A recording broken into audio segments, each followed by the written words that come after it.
by the Blue Moon Guys. We accept full responsibility for lack of self-control during the show and encourage you to let out your crazy, sit back, relax, and let the insanity begin.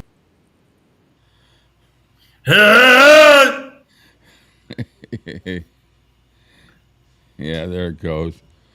Hey, everybody, who we got here? Susan, need to run. Yeah, she said that earlier. We got 4 people online. Who you got online? It's 11 a.m. here. Where look at this. I already got the dogs right here next to me. Haven't Yeah, even. they're waiting for the treats. Yeah, I guess they got their own watch, huh? They go, here you go, Bailey. Bailey. Okay. No Bailey. All right, guys. Hey, Satin is with us today. It's gonna be. We should have fun. There's a lot of information in this book, and there's some interesting stuff in there, more about the Colonel. But now we've covered the induction of Parker into the his physical. Today we're gonna, if we get to that point, we'll be discussing the induction physical of Elvis. And just a few things that they kind of talk about that kind of like made my eyebrows jump. Hey, Laurie. Hey. Den for you. Teresa. And then we got the second half of the Colonel video that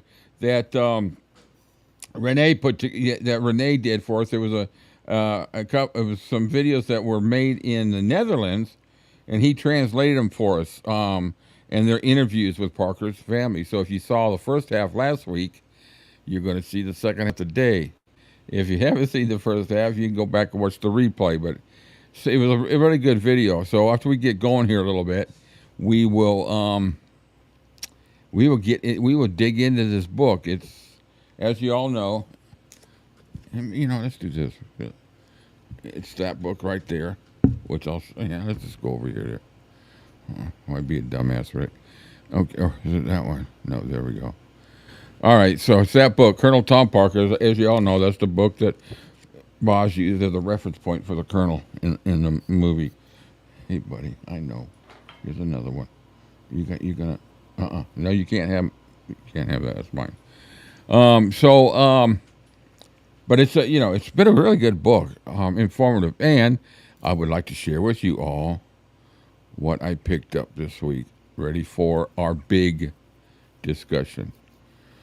I ordered the Kindle version of Priscilla's book so that I can get that read, get it all marked up so that we can have our discussion.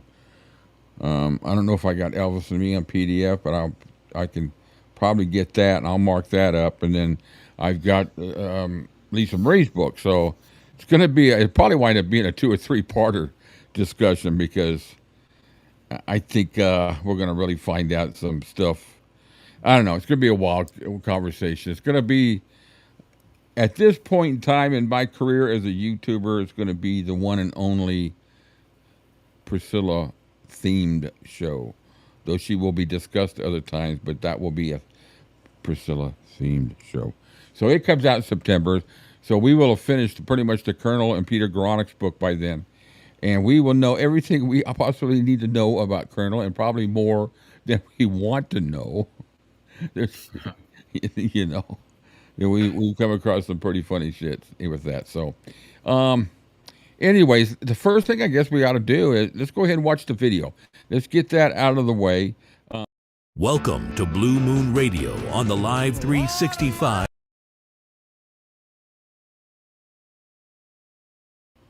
Yeah, there it is.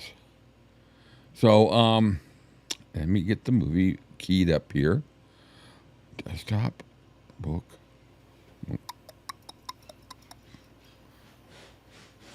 Book watch. Control. Okay. So, Renee did an awesome job with this translating it, so it makes it easy to understand. Because I can't imagine trying to watch this. Let me get this down here. Wow. It's a 30-minute video. We'll get us there. And part 2 of last week. So let's Let's see what it has to say. Obviously, the narration will be in English, and we got some. I'm not sure. I guess it was in Dutch originally, but let's take a listen. I'll pause it now and then if we have any comments or things like I do with all the other stuff. Don't forget we have the watch party today at 5, and that's going to be the 7 stages of Elvis's career. Pretty cool little video. It talks to a lot of people involved in his career that time, some schoolmates and things like that. And then we got the premiere of Inside the Studio number 23 with our guest Renee from Hidden Mind. So it's going to be fun. Here we go. Another great promotion. There are just some things in this world that you can always count on. It seemed as though the colonel had And who do we start off with? Hey, Olga. Hey, I got to enlarge that chat, man. I don't know. Every Saturday, I think my eyesight gets worse and worse. Excuse me for a moment, guys. I'm going to enlarge this chat because that's a bit tiny for me. Ooh, that's better. I'll keep that over there, too. All right, here we go, guys. Started off. Can't hear her. I just turned it up. Let me know if you can hear her now, Satnin. always been there, and that he always would be. If Thomas A. Parker had never existed, how would each of your lives be different today? Y'all comment. Let me know if you can hear her now. Oh, that's his wife, I guess. Let me know if it's better. Yes. Of course, I felt sorry for Dries, but even more for my mother. My mother was in the hospital at the time, and I had to be the one to tell her. It was emotional because she was very ill and not always fully aware. But I had to break the news to her, and that was really hard. Can you hear it, Cam? Satnin says Yeah. she still can't hear it. It's too low for her. Yeah, I can hear it. All right.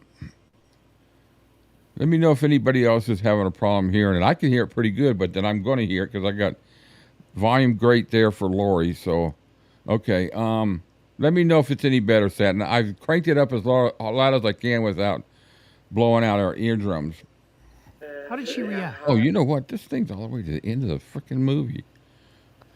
What if one of the most powerful figures in music history had a past so mysterious that even Let's his try own that family again. was left in the dark?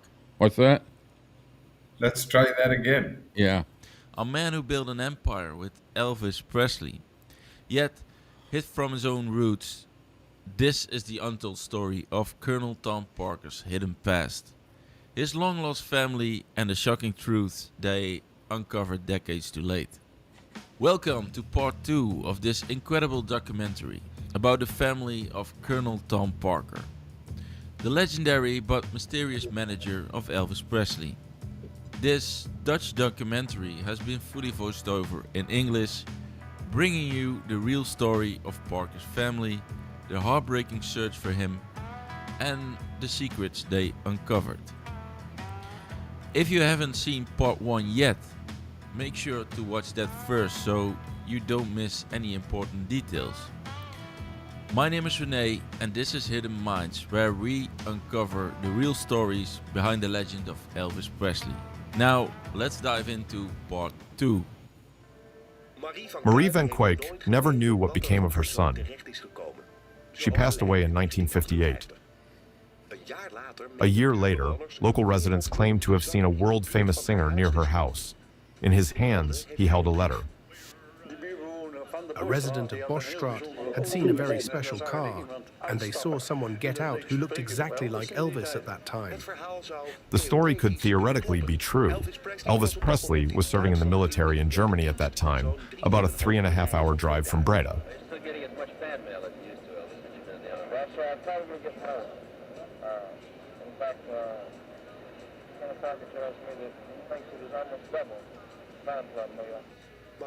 But what kind of personal letter would the world's most famous singer want to give to the Van Quake family? No one will ever know. The mysterious visitor fails to find his destination. On Bosstraat, there was Van der Does's cigar shop, and above it lived my grandmother. Next to it was an alleyway, and Elvis had written on the note that my grandmother lived in that alley. He went into that alley but couldn't find her, and then he left again.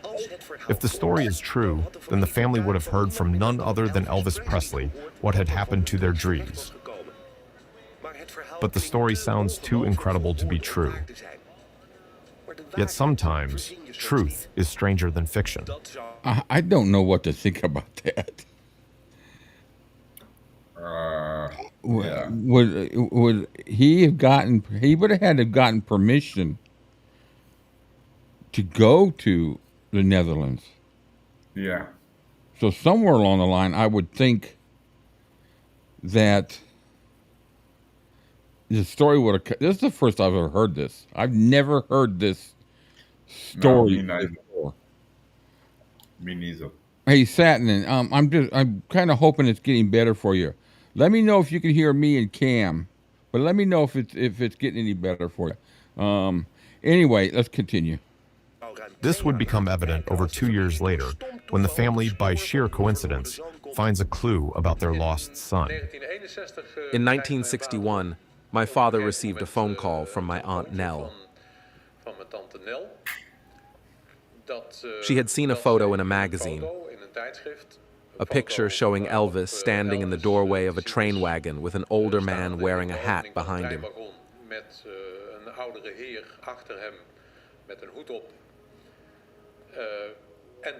The caption underneath read that this was Elvis with his manager, a certain Tom Parker. Well, when I got the magazine Rosita, I thought, that is definitely a real Van Cuyk. Okay, great, Satin, thanks. I could tell right away that it was my uncle. Everyone was in shock.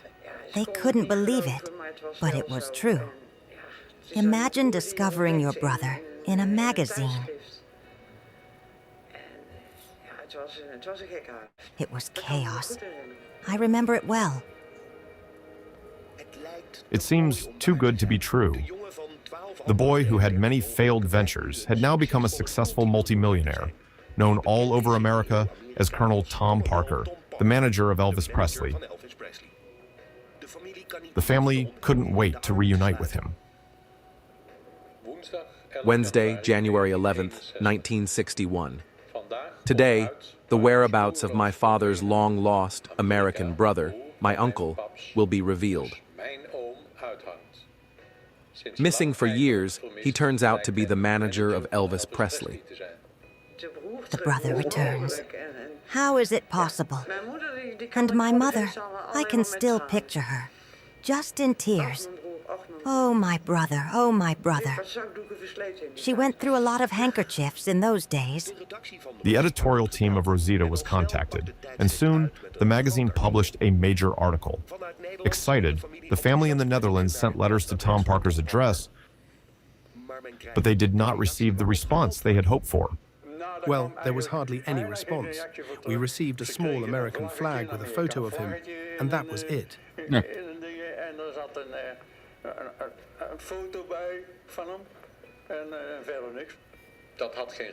That led nowhere.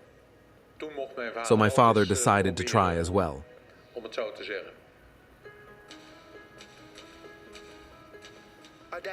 Eventually, Ad himself wrote a letter.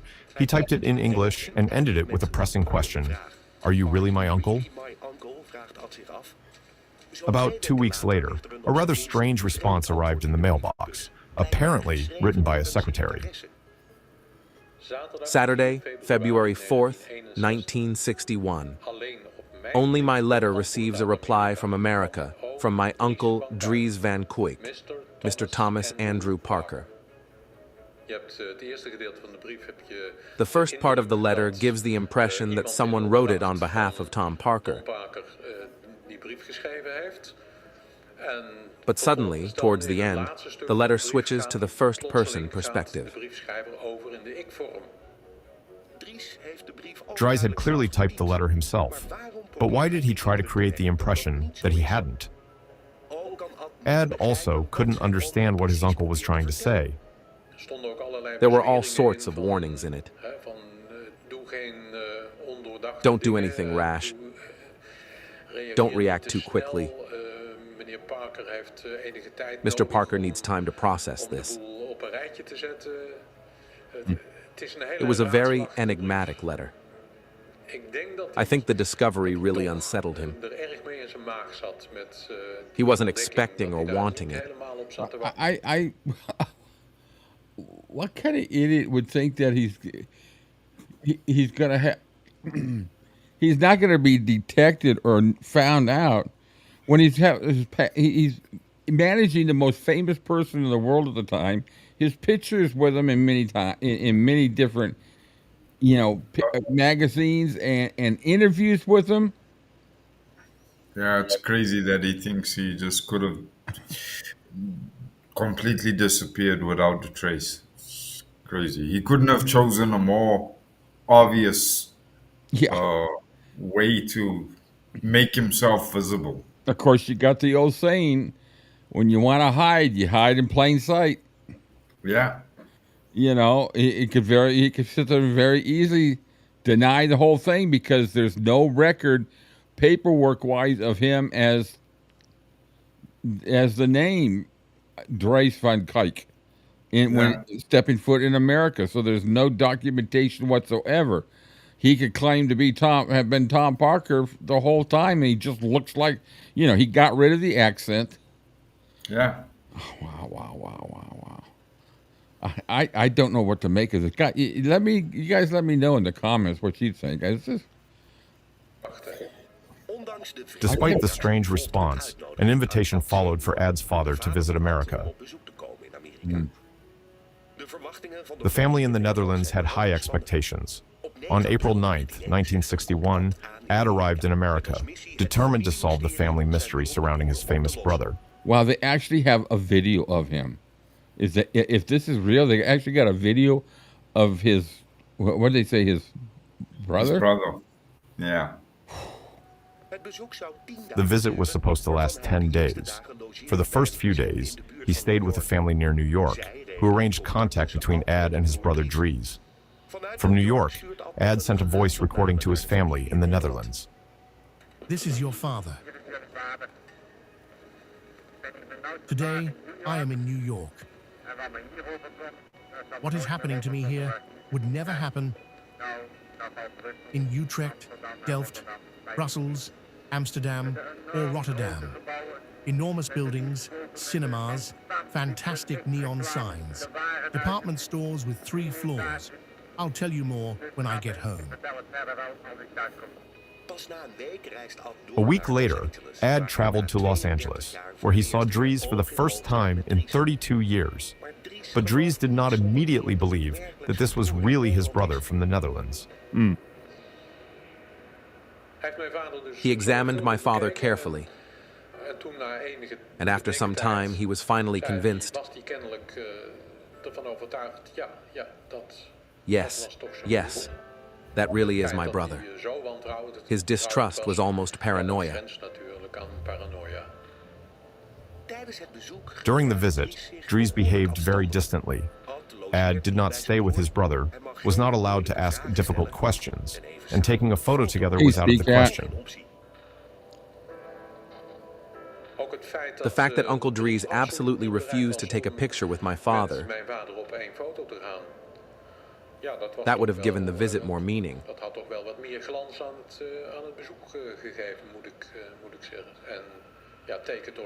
But it was take it or leave it.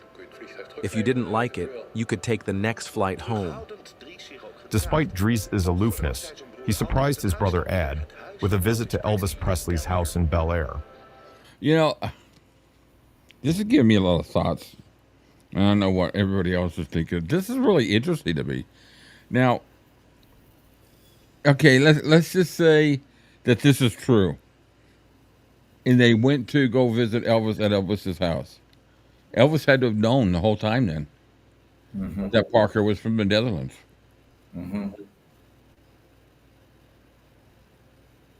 Yeah, unless he knew about it and hoped to use it to his advantage someday and never got the opportunity.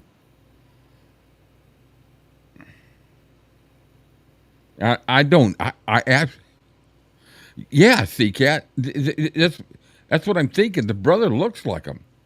And then the pictures of the two parents, I think the mother's the one that he looks like his mother, I think, in the one of the picture. Yeah, Satnin, you're right. Imagine treating your long lost brother like that. But we know what a snake he was, and he was hiding. He didn't want to be found out that he was there illegally. So but to throw your own freaking family, under the bus? Yeah, No, well, I knew what you meant, Satnin. Yeah. there's always the opportunity that he could have felt if he got too close. His brother would go home and something would slip and it would end up at the authorities and they'd be knocking on his door. At one point, they were looking for Elvis. He was watching TV with some male friends. Hey, Brent. Hey, Brent. Hey, C-Cap. Tom Parker introduced my father, saying, "This is my brother." And Elvis just accepted it as the most normal thing in the world. Maybe it was because of the TV show that was on at the time. Whatever the reason, Elvis didn't seem suspicious or surprised. That comment makes Elvis look aloof. That comment that the narrator just said. It's almost as if Elvis... Anyway. Because his brother had to be speaking in an accent. Yeah. Ooh. Like, "Oh, you have a brother I've never heard of." Upon his return to the Netherlands, it quickly became clear that Ad had not managed to reconnect with Dries. The family was deeply disappointed. He returned mostly with a message saying, "I was there, but Dries doesn't want any further." Look at her face. She's got that roundness like Parker did in the eyes. And who is this? This is his niece? Yeah. She's got kind of that part, that quake look. But the contact. The AFM channel said EP knew of Parker's home origins. Yeah. Yeah, thank you, Olga, for letting me know that I got to pull that up. I got to find that. So yes, that was quite a disappointment for my mother. Would you say that your father returned from America with a secret? Yes, that is not unthinkable. In the years that followed, there was barely any contact, apart from the occasional Christmas card. While his family in the Netherlands led a relatively modest life, Dries, as the manager of Elvis Presley, lived lavishly in Hollywood and Las Vegas. Through his shrewd business deals, Elvis earned millions, and in gratitude, he showered his manager with gifts. One of the first big gifts that Colonel really enjoyed from Elvis was a golf cart, and he gave that to him when they were filming one of the pictures at the studio. And I have a picture of Colonel in his golf cart. He was so proud of that. Yeah, no, that's a good point, CK. I mean, that's very logical. But it wasn't long before the gifts became increasingly extravagant. One day, Dries received a call from Elvis, asking him to come to the airport. That's even another good point from Susan. Wonder if his brother called him by his real name in front of Elvis. So the plot thickens. I'm not taking any of this as a negative against Elvis at all. Period. I'm just taking all this in. I'd heard.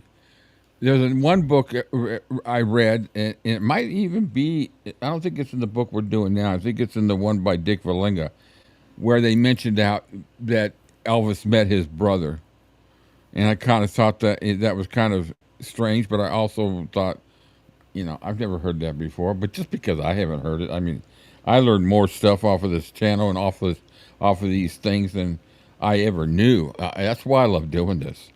And I love hearing everybody else's point because it kind of really makes you think. That comment right now. Wonder if, such a shame his mother was still alive when his brother visited him. Wow. Sure.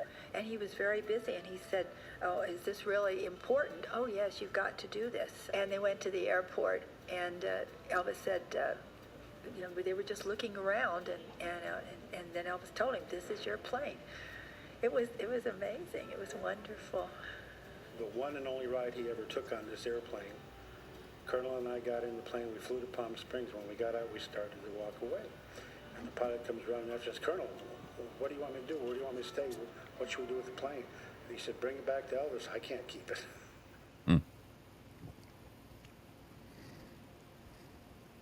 The influence of his Dutch-born manager was not limited to business alone. In 1967, Elvis married Priscilla, and in retrospect, it became clear that Colonel Tom Parker had complete control over the arrangements. I was sitting in the Colonel's office in Palm Springs, and he was kind of almost bragging about the way he set it up. Elvis was getting a lot of pressure from Priscilla's father, because Elvis had said, when she's old enough and comes of age, we're going to get married. And her father was holding Elvis to those words. And the Colonel called Elvis and says, "Listen, you know, for your image, you've got to marry this girl." You know, that just freaking infuriates me, that whole scenario there. That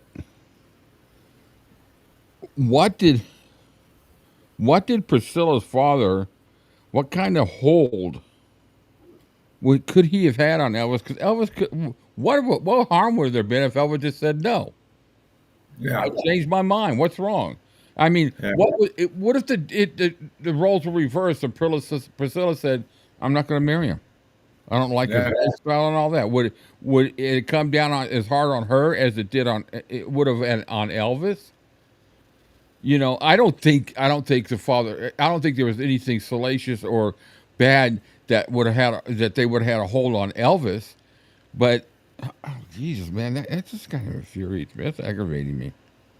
To the surprise of Elvis's friends, it turned out that Colonel Tom Parker was the one who decided who could attend the wedding. I think it was the Colonel's decision, because I've heard over the years that several people who were not invited, who were very close to Elvis, resented it very much and always held it against the Colonel. He basically set the whole thing up. Yeah.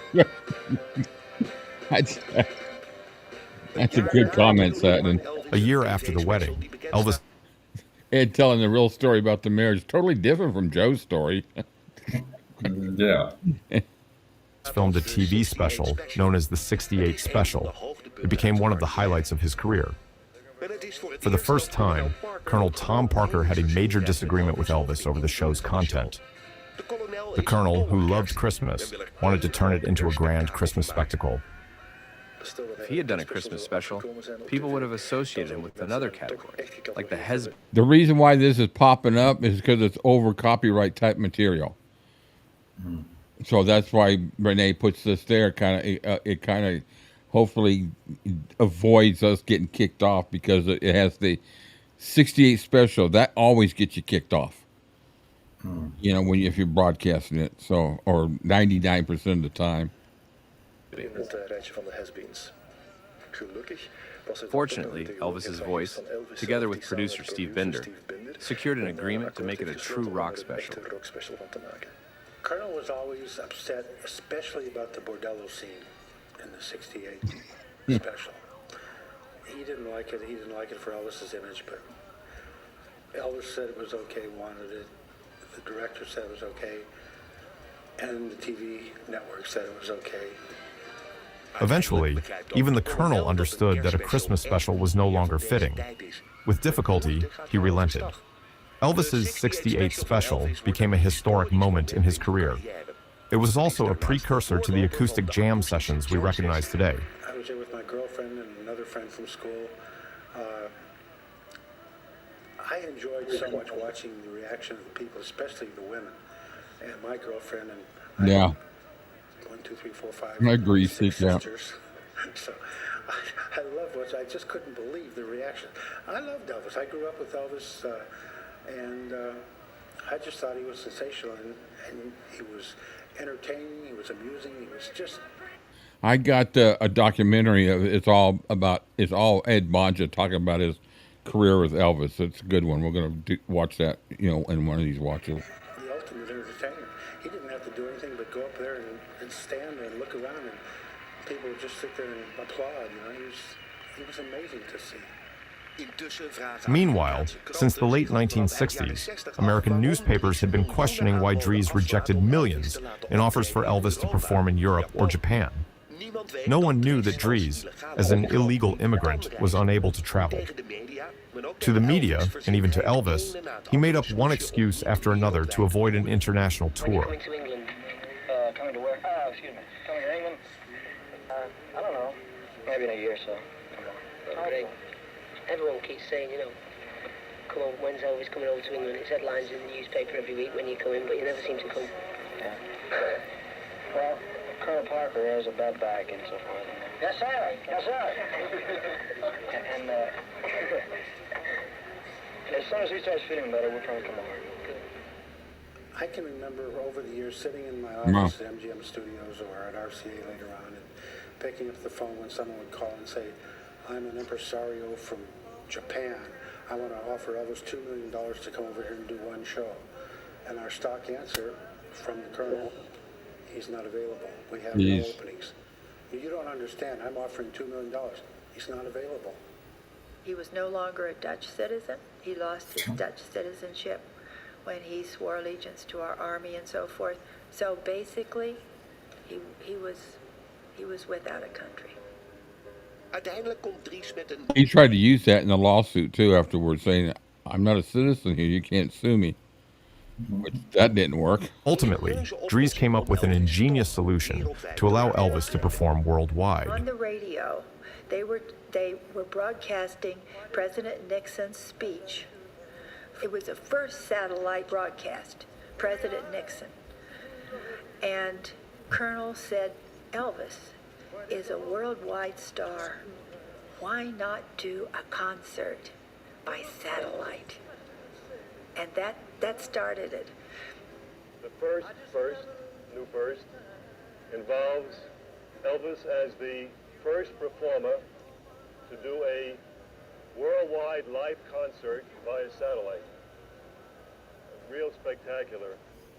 All of this has been made possible by the joint efforts of a lot of people, and especially including Colonel Tom Parker. Elvis, again, my congratulations for this spectacular. Thank you, sir. Thank you. It's very hard to comprehend it because in 15 years it's hard to comprehend that happening. To all the countries all over the world via satellite. It's very difficult to comprehend. Aloha from Hawaii was broadcast live from Hawaii on January 14th, 1973, to audiences around the globe. It was a massive success. Around 1.5 billion people watched the show, making it the most watched TV special of all time.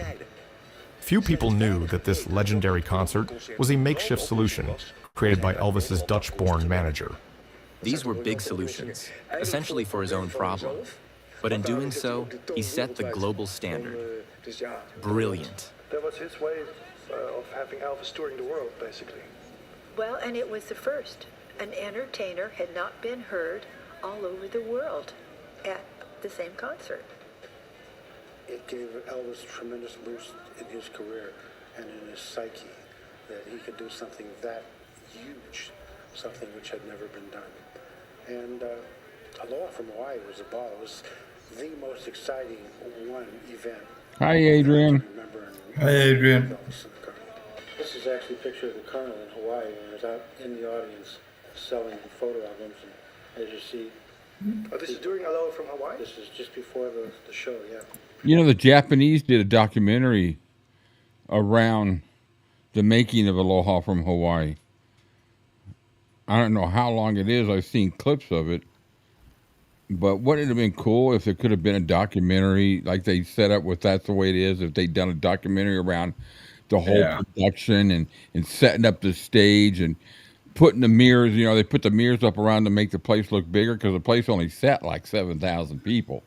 But when you put the mirrors up, it looked double the size, you know? Yeah, it looked massive. Yeah. Looks very circus-like as well. Of course, he had a circus background. He would do probably the same, you know? Yeah, he did that in Vegas sometimes, too. He'd come down, he'd set up a special table where he could have people coming out of the show, and he would be hawking hound dogs, for example. His circus background, which did begin in Holland, and he brought all that knowledge to America. And at every show we ever did, it was still that carnival circus atmosphere. Sure. So it's safe to say that Colonel's background, circus in Breda, played a part also in Elvis' career. Yes, that's very safe to say. John Wilkerson. Rhythm guitar, John Wilkerson. Every time I heard my name on stage spoken by Elvis Presley, I was excited, of course. It meant that I had reached the top of my music career as far as... And the first time he met Elvis, he told Elvis, he was like a young kid, 14, he told Elvis he couldn't play guitar worth a damn. I was concerned. He wound up playing more. At the end of the show, as a special gesture, Elvis threw his gemstone-covered cape into the audience. Very cool, Adrian. I love you. Hey, Adrian's going to the Elvis Evolution. I guess that's still on track now. So, yeah, let me know how it goes. I'd love to. Hey, it could be that the Colonel used Elvis's dad and perhaps other people close to him and to prevent Elvis firing him. And there's no telling what he did. He threw that cape in the audience. Good point. Good point there. I was standing out in an aisle, and the guy that caught the cape was only one row ahead of me. So if he'd have thrown a little bit farther, I would have... Someone caught the cape. It was a sports journalist from the Honolulu Star. A few days later, he sold it to a collector, who stated in his will that after his death, the cape should be returned to Graceland. Today, the cape is on display there. Aloha from Hawaii was one of the last major highlights of Elvis's career. That same year, he officially divorced his wife Priscilla, and from then on, his health declined. Like his manager, Elvis rarely gave interviews, but in June 1977, his father spoke in a rare interview about their relationship with Colonel Tom Parker. Elvis got to liking the Colonel, and the Colonel got to liking him. Oh, Lily, you're not feeling well? I missed that. I hope you're a little under the weather. Well, I hope you... well, thanks for joining us. I hope we can make you feel a little bit better with all this. Colonel Parker is an honest man. Bullshit. Where the big organization and the big togetherness comes, you know. Less than 2 months later, Elvis Presley died of a heart attack in his bathroom at Graceland. The news shocked the world. Wish they'd stop just saying it like that.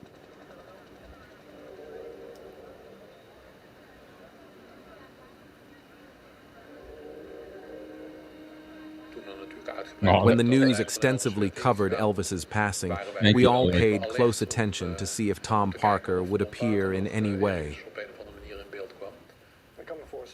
I can imagine that Elvis's death could have been a turning point. I don't think we lost sleep over it at the time. We had the impression that he was such a clever man. He would always come up with solutions. Now that his work with Elvis was over, Dries, alias Colonel Tom Parker, spent more and more time in Las Vegas casinos. 4 years before his death, hidden camera footage captured him sitting alone for hours at his favorite slot machine in the Las Vegas Hilton, almost daily. I'm The sorry boy to from hear Breda, that, Steve. once so frugal, had over the years gambled away a fortune. Look at him. Look how he just looks. Yeah, he looks like a lizard. Well, I wasn't thinking of a reptile, but he just looks like he looks like death. You know, his face is sunken in. You can tell he's about to go, and it's just what a way to live the rest of your life out. Just measly throwing all your money away to the casinos. Unfreaking believable. How much we gamble? Millions, many millions. Yes, that's the word. Lifeless. I watched him Thanks, at Brent. the roulette table I watched him in 30 minutes time. He lost $500,000 US. Together with Ed, Dries spent nights at the casino. One of Ed's tasks was to help the old man feed money into the slot machine. Jeez. There would be 2 rows of slot machines, and I would go along and put $5 in each machine, and he'd follow me, pulling the handles, and up one row and down the other. And, he'd win from time to time. He got a kick out of that. He liked that, yeah, he enjoyed that. And when you saw him lose $500,000, how did he react when he lost it? Didn't bother him a bit. He knew it was always more. By the end of his life, Breda was erased from his memory. Dries Van Kuijk no longer existed to him, but in the Netherlands, his family had not forgotten. Like Olga. An iguana. That was actually the word I was looking for. Was like a lizard was too kind. He looked like a iguana. Him. His aging sisters desperately wanted to see him one last time. In a final effort, they reached out to a Dutch newspaper for help in making contact with Dries. If you could say something to him. If I could meet my brother, I would say, "Boy, I have always loved you." Yeah. Always. You still think of him every day. And I often think of you. Yeah, I see that, Adrian. I still wish you all the best. Pull it up. We'll show it one day. Vooral toen mijn moeder ook allemaal zat die weken voordat ze stierf. Especially when my mother wanted to see him one last time, I thought, damn it, why didn't he do that for his family? Looking back, how do you feel about the fact that the mission was unsuccessful? I think it's very sad for my mother. Okay, Lily, take care. I would have loved for them to have had that moment together. But it wasn't meant to be. All the phone calls and letters to the Hilton Hotel led nowhere. At 87 years old, Dries suffered a stroke in his heavily guarded home in Las Vegas. The next day, he passed away. Major American television networks reported the news, but almost none mentioned his Dutch origins. Okay, we'll see you then, Lily. Elvis Presley's legendary and very controversial manager has died. The man who turned a Memphis truck driver into the king of rock and roll has died. For 22 years, Colonel Tom Parker managed the career of Elvis Presley, helping the young singer break into television and movies, helping himself to a large share of Presley's vast income. Colonel Tom Parker was 87 years old. Look at him, he looks like a reptile. His family in the Netherlands heard the news from the media. The funeral was held at the Las Vegas Hilton, directly above the casino. Wow. I think we had 5 people eulogize the Colonel. And the one that surprised me the most was the eulogy given by Priscilla Presley. The sun rises in the east, it sets in the west, and the Colonel's somewhere working up another great promotion. Just some things in this Let's just let it roll for a second.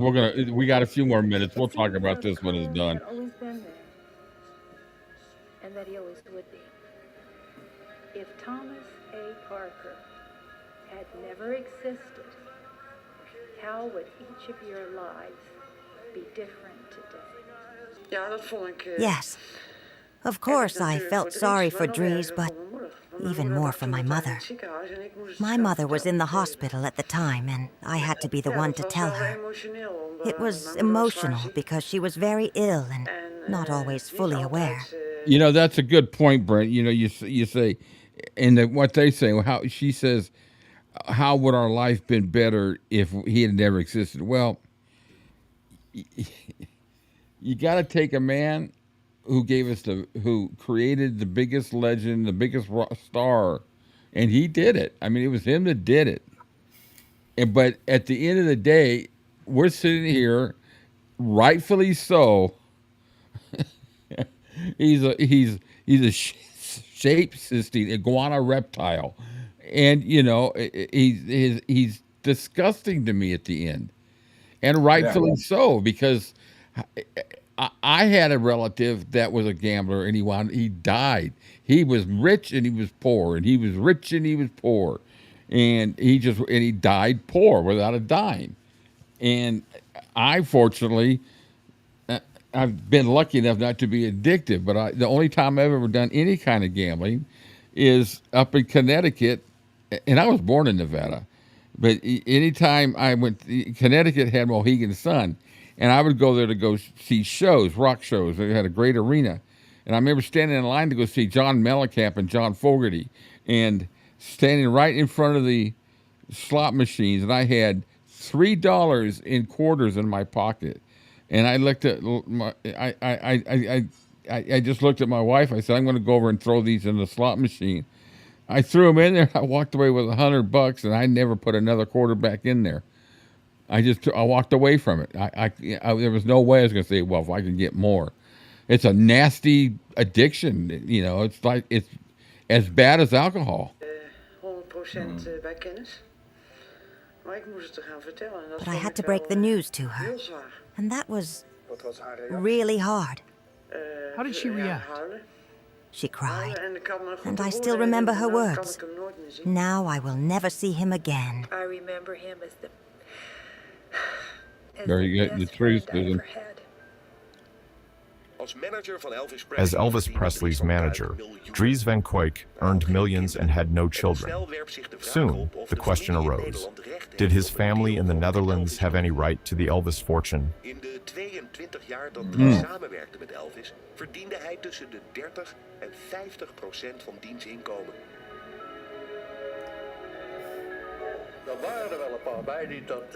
Some people wanted to pursue it, but nothing came of it. So true, Olga. You're right. It may sound idealistic,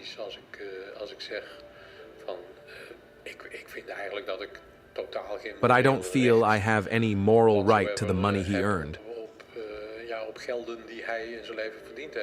No, he spent it all. Legally, it might be different, but we were advised by acquaintances to hire a lawyer to see what could be recovered. Nothing. He spent it all. Om daar toch nog te zien dat daar het nodige uit tevoorschijn te toveren was. However, they were more eager than we were. It's an incredible story, a truly great story. And I think even 500 years from now, people will still read about Colonel Tom Parker and Elvis. A truly fascinating story. It may be told differently over time, but it remains a truly great story. I brought something back from America, a gift from your Uncle Dries's widow. I would like to give it to you. Yes, that is very nice. You had never seen this before, had you? No, I had never seen it before. What does it mean to you to now have this mourning card?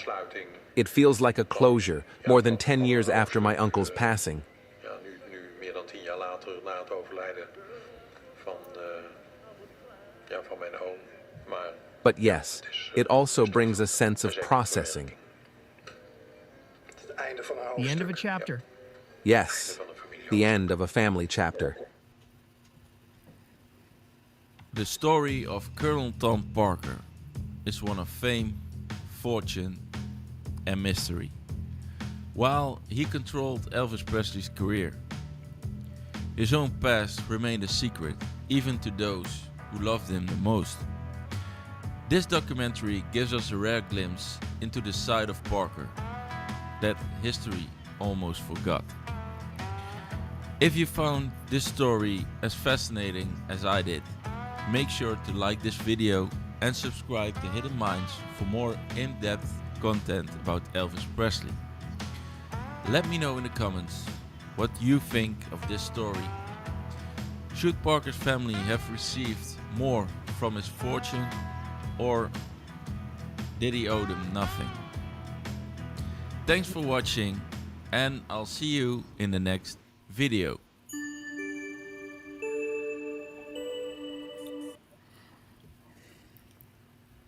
Good job, Renee. Very cool. A lot of interesting stuff in there. I don't know what to think about a lot of it. And but you're talking to the relatives. Their emotions and their feelings. You gotta. I take them as honest. Yeah.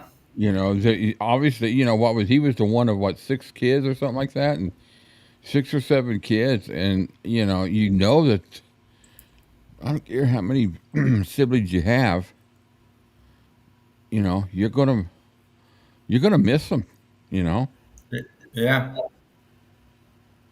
You're gonna miss them. Yeah, I'll let Renee's gonna catch this on the replay. He's got a family thing going today. He's not even going to be able to join us. If everybody doesn't know, Renee's our guest on Inside the Studio today. So he got the Cam and Rick treatment in that one. So, but it was fun. So, but anyway, he had fun. Yeah, he had fun. Yeah, we had fun. It was a good one. Yeah. What chance we gave him to talk, between Cam and I, but no, he enjoyed it. He told me he really had a good time. So, all right. So now let's get into the book. So anybody's welcome to call in if they want at any time, if you have a comment while we're going through this book. And for those of you who joined in late, and know my process of what I'm doing with books.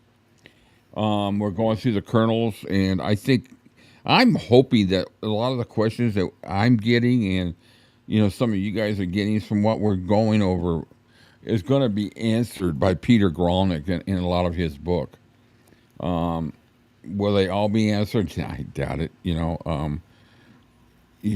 but if he's done this research and he got got a hold of all of those archives, and he spent 30 years putting that book together, it's got to be top notch. Peter Grolnick is top notch. Let's see. I like to, I got to enlarge those too. Let me enlarge these chats too. Any better? Yeah, that's better. It sucks getting old. I like watching that. Thanks in minds. You made my way through the Nash audiobook and was surprised at how little was left. Yeah. We did last week. We did the kind of the deep dive that Kyle did for us, and it pretty much summed up. I'm not a fan of hers, but I do have an intention. I do want to go through some way the book about the Memphis Mafia that she wrote, because it's basically just quotes, but then also too you could take quotes and spin them. But anyway, just to let everybody know, we had a really interesting conversation about Priscilla. What was it, Tuesday night? And cut on a go, and Olga called in, and it was a perfect. I loved having her call in because it really got the conversation going about Priscilla. And as everybody knows, I'm getting the book, and I'm going to read it with all 3 of the books. Priscilla's 2 books, and Lisa Marie's. I'm going to make notes. But yes, this week I pre-ordered it on Kindle, so it will be delivered. It's only 330 pages, so I'm going to read it, mark it up. I'll have Elvis and Me marked up before, and then we'll compare it to Lisa Marie's book, and we might wind up with a 2-episode book chat about it. But this is going to be the only time I'm ever going to have a Priscilla themed show at this point in time. But I think we need to. Softly as I leave you. Yeah, she did everything but leave softly. Yeah, I mean, it's interesting what it says here. The long-awaited memoir, by Priscilla Presley, chronicling her difficult, inspiring journey beyond the walls of Graceland. The difficulty was all created by her. Mm-hmm. And I mean, she had millions given to her, and behind the elegant image of the world sees. Priscilla's divorce from Elvis left his fans incredulous. How could she leave the man every woman wanted? Anyway, I'm not going to read anymore. We got to get back to the Colonel. Yeah, I feel a slight case of indigestion coming on. Hey, Olga, there is absolutely, positively no reason to apologize for anything. That was a great call. Everybody was commenting it was a great call. Great conversation. And I'm going to tell you,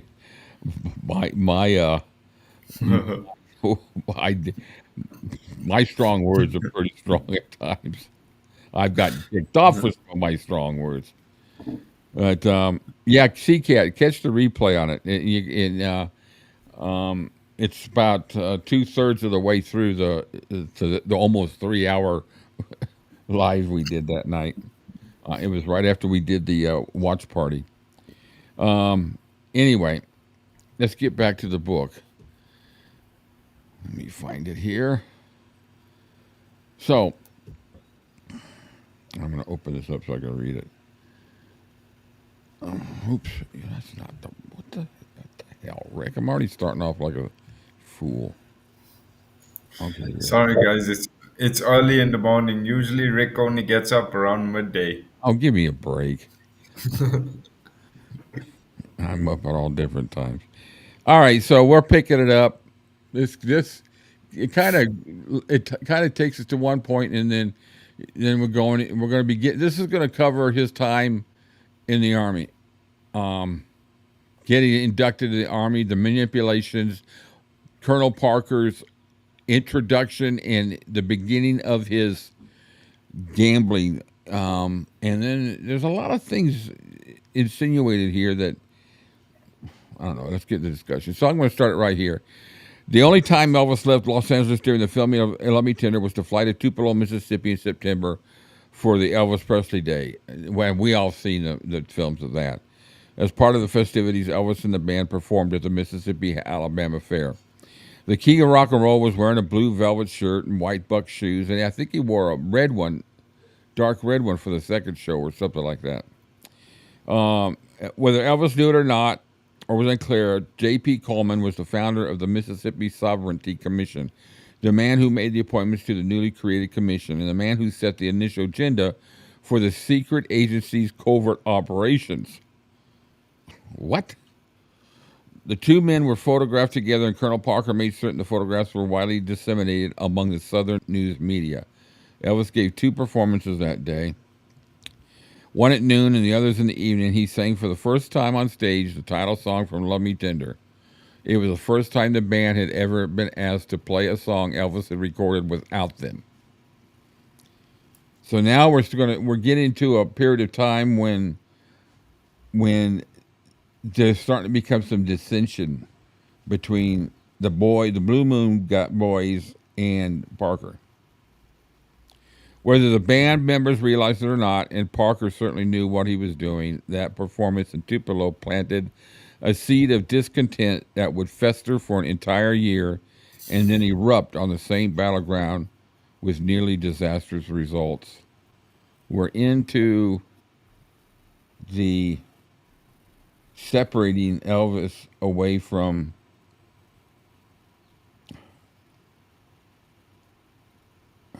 I don't know what the word is. He's trying to get Elvis into a more polished situation, more of a, nothing wrong with Scotty and the boys. But as a whole, with the songs that were coming out, they needed more people in the productions other than just Scotty, Bill, and DJ. So now we're getting into that period of time. The king rocks his way to the top, chapter 4. We're getting to the draft board and Colonel Parker's involvement in this. Mm-hmm.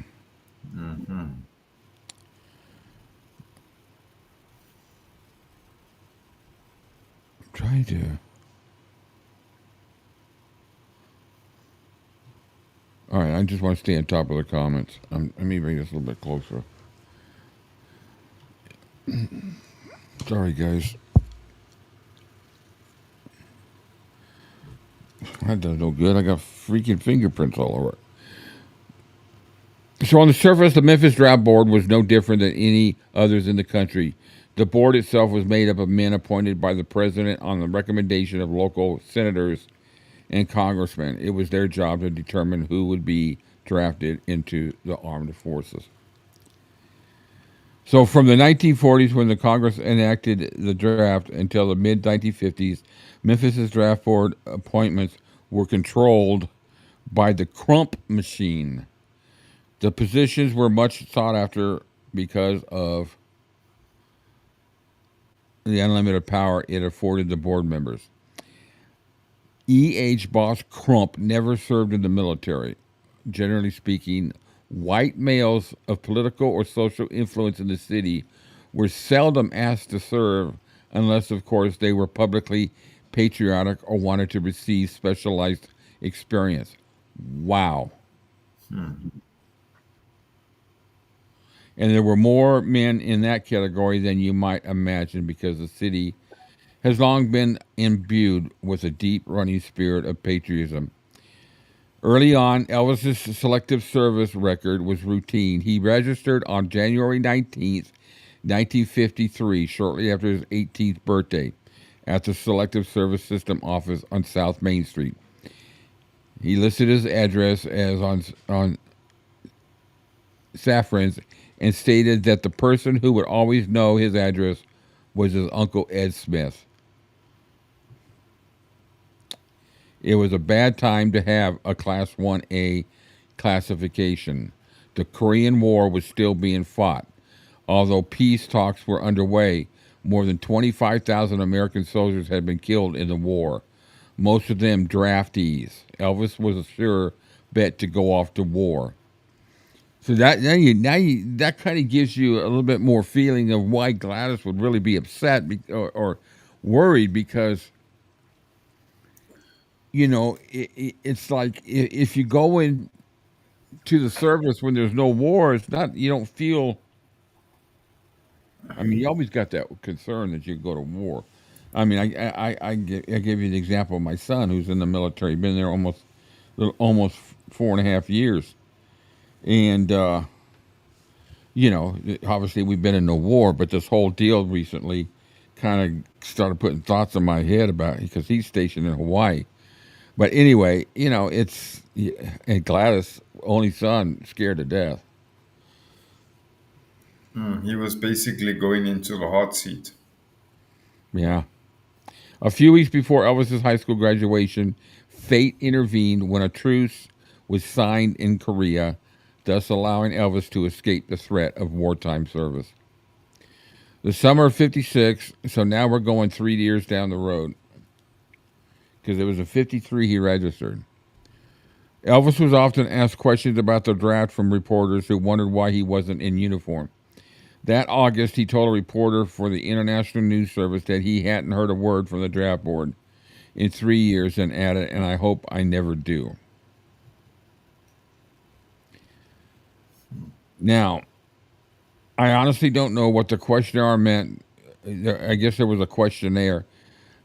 I haven't heard anything about a physical. When they want me, I'm ready. So Parker had faced a dilemma. Enter Parker. The last people on earth he wanted trouble from was the U.S. Army.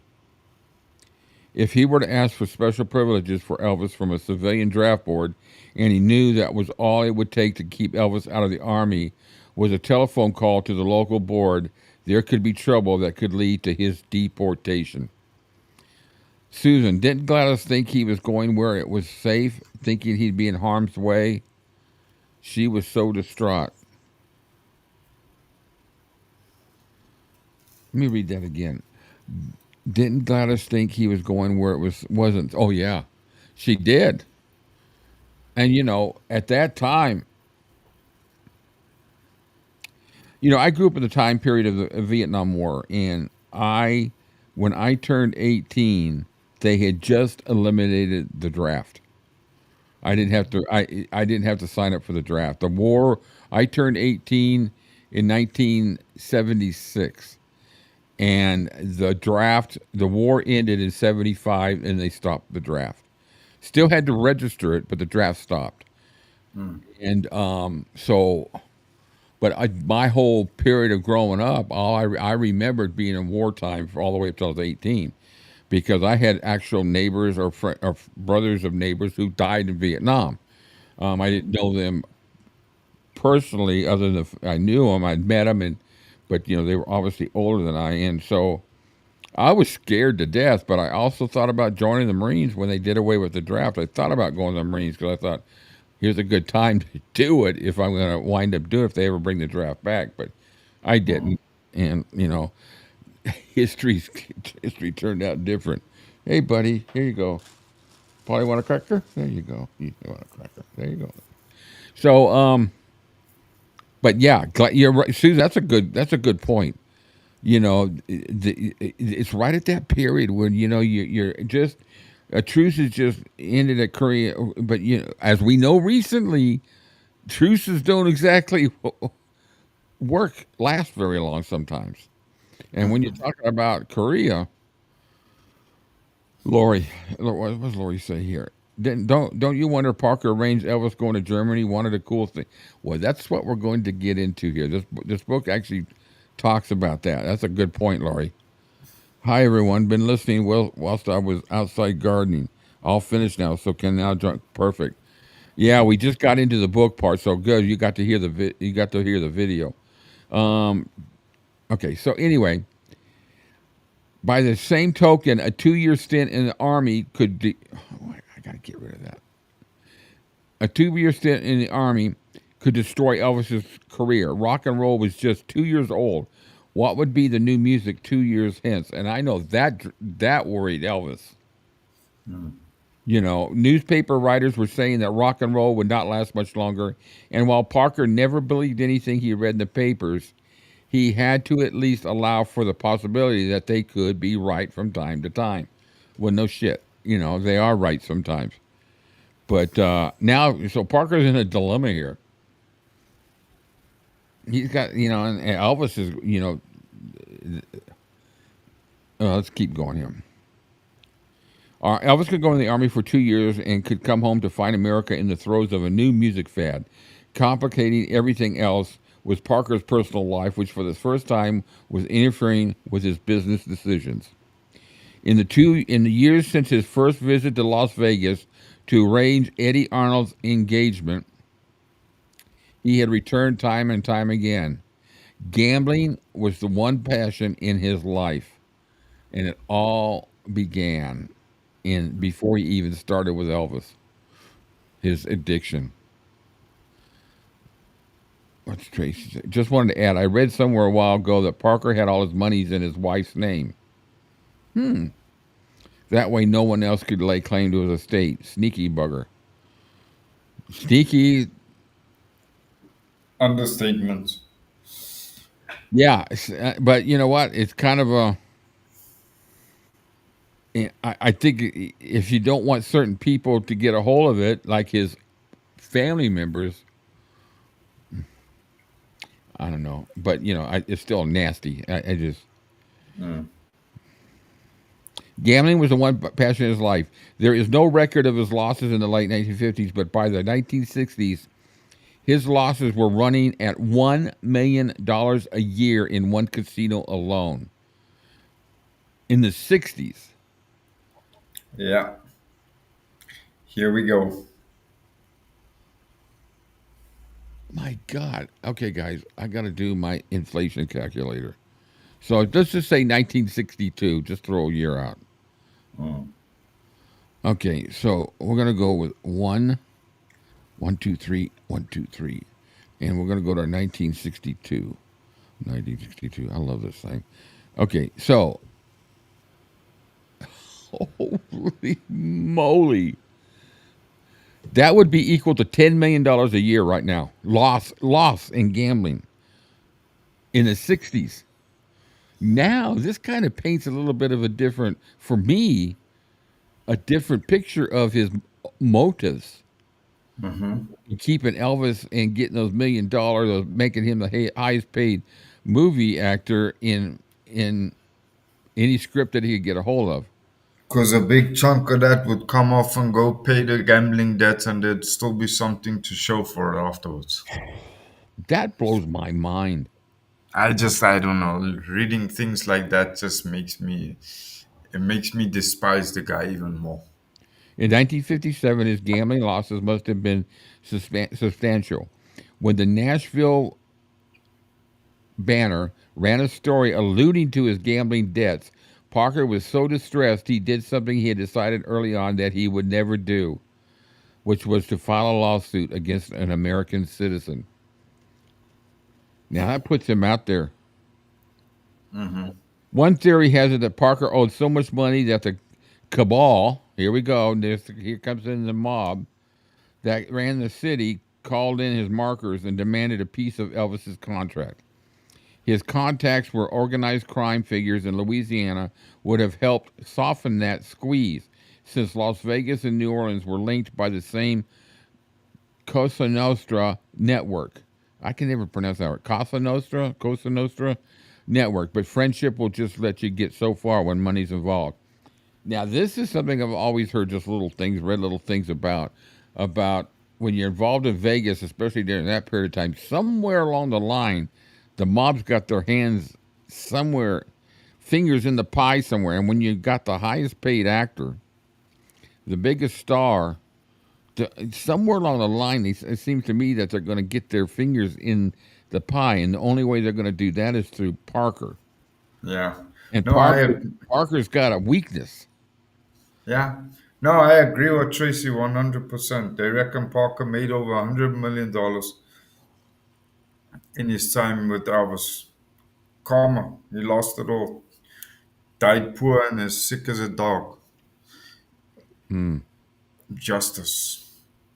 Wow. I got a lot of stuff I highlighted in this thing because this was, when I was reading through this last night, I'm just like, I want to try to get through all this because we're going to be getting into the draft board here in a minute, but I was just like, some of this stuff, and I've read this book before, but sometimes when you're reading a book, I don't know, I'm old. Some of the stuff I forget I've read. As far as Parker's gambling debts were concerned, he had only two choices. He could hand over whatever portion of Elvis's contract his creditors asked for and then sit back and watch his projected fortune go down the drain. Or he could stall for enough time to pay off his debts, thus keeping his boy out of the grasp of his creditors. And guess what comes into play? Let's send him to the army for 2 years and get him out of the country. What Parker needed was a place to put Elvis on ice where they couldn't get to him. Some place where it would look like he was going into hiding. To accommodate Parker, the Memphis Draft Board arranged for Elvis to receive a private... Here we go. My God, here we go. The blood pressure's rising, guys, just to let you know. All right, so we read earlier about the pre-induction physical of Mr. Parker. We're getting now into the pre-induction physical of Mr. Presley. So I think we need to once again play this for you all to listen to. It's our disclaimer of our conversation. This is another public service announcement brought to you by the Balloon Guys. We accept full responsibility for lack of self-control during the show and encourage you to let out your crazy, sit back, relax, and let the insanity begin. Guys, let's have fun. So, anyway, where was I at?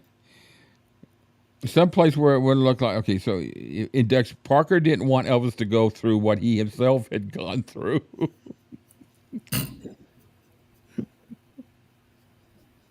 But I can guarantee you, all the guys that were in the front line would have wanted to be in the back line if Elvis was standing in the front line. Oh my God! Now I'm sorry. Parker didn't want Elvis to go through what he himself had to go through. He didn't want a room full of rowdy Memphis draftees seeing his Star-Spangled Boy buck naked. He didn't want a doctor grasping his boy's private parts in view of other men. In those days, doctors didn't wear rubber gloves and they vigorously massaged penises to ferret out possible.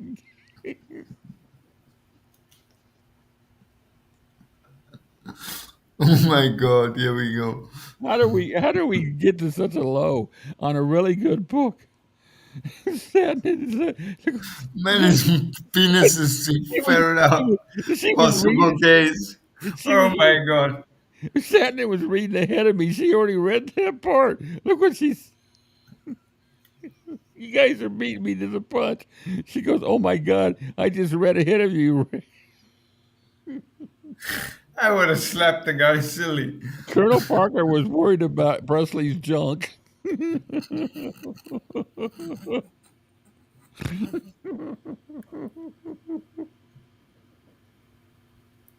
Okay, I got to get my composure. Parker having pads flashbacks. Parker having pants. PTSD flashbacks. Oh my God. Oh, jeez. All right. So my feet are hurting. I'm laughing so hard. All right. So here we are. From the beginning. PTSD flashbacks, post-testicular stress disorder.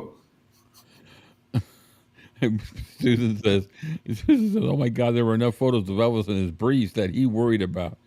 Oh. From the beginning, Parker had been jealous of those who got close to Elvis. He was jealous of Scotty and Bill for traveling with him and sleeping in the same room with him. Wow, is this an insinuation of what I think? He was jealous of the women Elvis dated, and it was always a source of contention. June Wanaco, is that how you? I don't know if it's Junico, Jonico, or Wanaco. I always say Wanaco. A Mississippi girl Elvis dated during the summer. We had a great documentary on that. That was a great documentary. It said in later years that Parker always got angry, door slamming angry when he caught them together. She wasn't the only one to feel hostility from Parker. He always reacted that way toward the women in Elvis's life. Are we really insinuating what I think we're insinuating about Parker? That Parker had somewhat of a sexual attraction to Elvis? Maybe.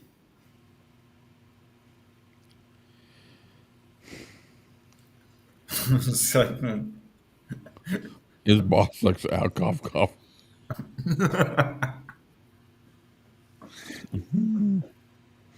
Cough again, cough again. That reminds me of that Saturday Night Live skit with Will Ferrell. I forget who it was that he was doing a hernia check and he had the guy keep coughing, turn left, cough, and he was like over and over kept coughing.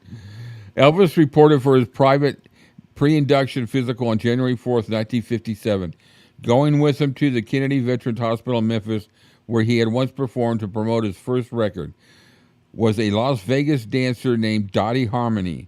I've seen pictures of them together, who was spending the Christmas holiday with him and one of his Memphis friends, Cliff Glees. There's video of her going there with him, isn't there? And them coming out. Yeah, Tracy, that's... I've had little quick fleeting thoughts about it, but this kind of just gives me a little bit more of a... It would explain a lot. It would explain a lot. It would explain the lack of intimacy between his wives. It would explain why he never had children. It would explain why he, in a way, ostracized himself from his family. Why he was always jealous about the woman Elvis was hanging out with. Why he never encouraged relationships between Elvis and different women, rather than to discourage them. Because other than Priscilla, he never really encouraged any of Elvis's relationships. Yeah. You know what, Tracy? Hey, Lori had a good point there. Silent. What an awful thought that Parker was sexually attracted to Elvis. It is. It's a disgusting thought. It would explain a lot of things, like you just said, Cam. Tracy says in a relationship that Parker had with Ed Bonja too. In my opinion, a bit suspect. Yeah, Bonja. I've got a documentary of Ed Bonja. I think it's about an hour long, and he talks about. It'd be interesting to see what he has to say. It's a part. It would be part of this. Maybe I'll play it next week when we continue with this book. I'll see how long it is. I'll do it in sections because I don't want to take up our whole time because we still got a couple hours left. Yeah, thank God, right, Susan? I'm glad Boz didn't go there in the movie. Wow, I'm kind of like floored here. So inside he was greeted by Dr. Leonard Glick. What a name. I'm being inspected by Leonard Glick. I'm here to inspect your... Never mind. Who informed him that he would be conducting the examination right behind Elvis. Right behind him, Elvis shuffled a mob of photographers. Visibly disturbed by the motley crew, he told the physicians he had understood there would be no photographers present during his examination. That's up to you, said Glick. Elvis told the photographers he would be happy to pose for them after he completed his examination. Hey, how about a shot with your shirt off, shouted the photographer.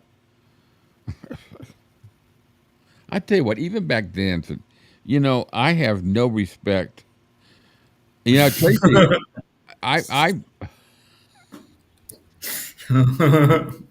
let me finish Tracy's comment. I caught that because maybe Gronick will go there. Maybe. Susan, Inspector Clacker. Oh my God. I never thought that the funniest parts of this book would all involve physical examinations of your junk.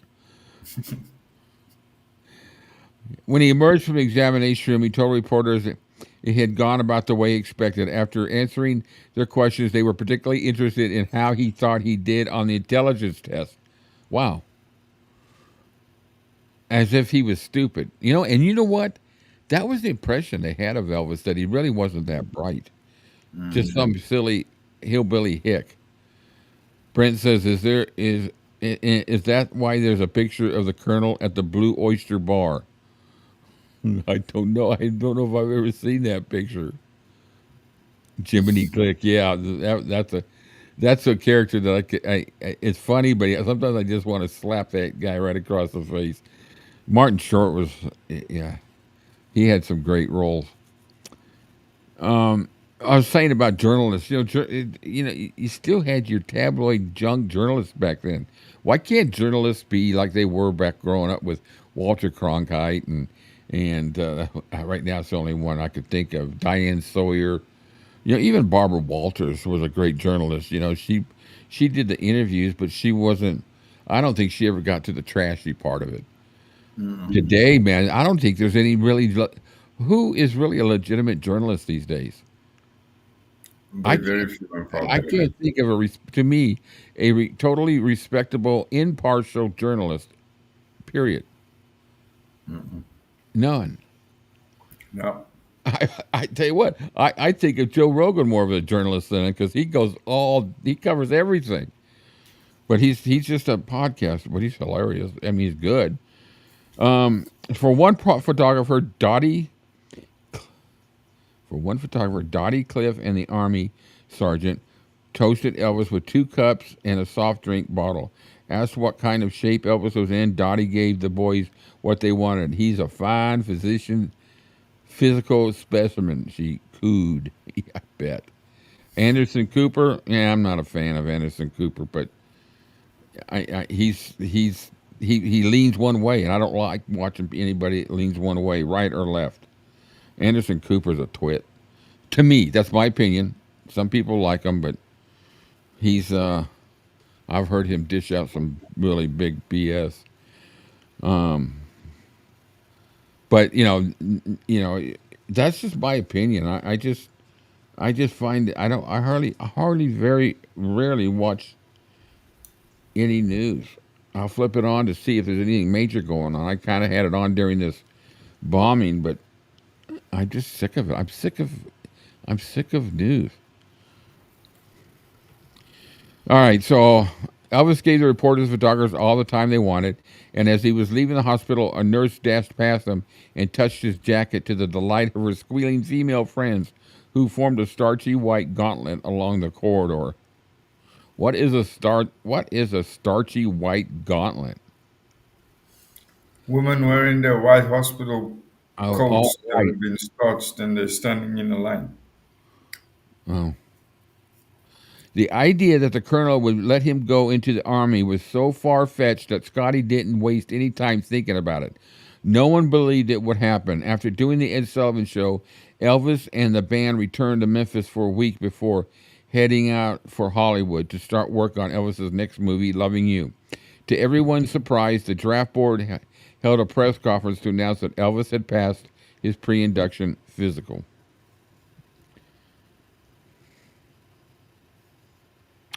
To Colonel Parker, motion pictures were a vehicle by which he would make more money from Elvis's music. He's already got that, you know. It's not even into the 60s. And Elvis has already made it clear from Love Me Tender, he didn't want to be singing songs in his movies. Mm-hmm. And that's the plan from Parker. When some critics panned Love Me Tender, Parker made up his mind that the future movies would have to be more singing and less talking. And so the script was written. Okay, I'm just going to get this out. Done and dusted over there. So from right on, Elvis was nothing more than a puppet to Parker. A puppet? Yeah. I look at more like he was his meal ticket. Yeah, he was a money-making puppet. Yeah, there was only certain things that Parker could control of him, and that was the movie. Yeah, when it came to the movies and stuff like this, Parker was the puppet master. Everything. But when it came to recording the music, the soundtracks, and performing, that was all Elvis. Yeah, but Parker had no say-so in creativity. Yeah, but if you look at the bigger picture, Elvis's piece in the picture was but a small piece that the colonel had to sacrifice. Oh yeah, absolutely. The means was it was a means to his underlying intention and his Elvis saw the writing on the wall when he got past.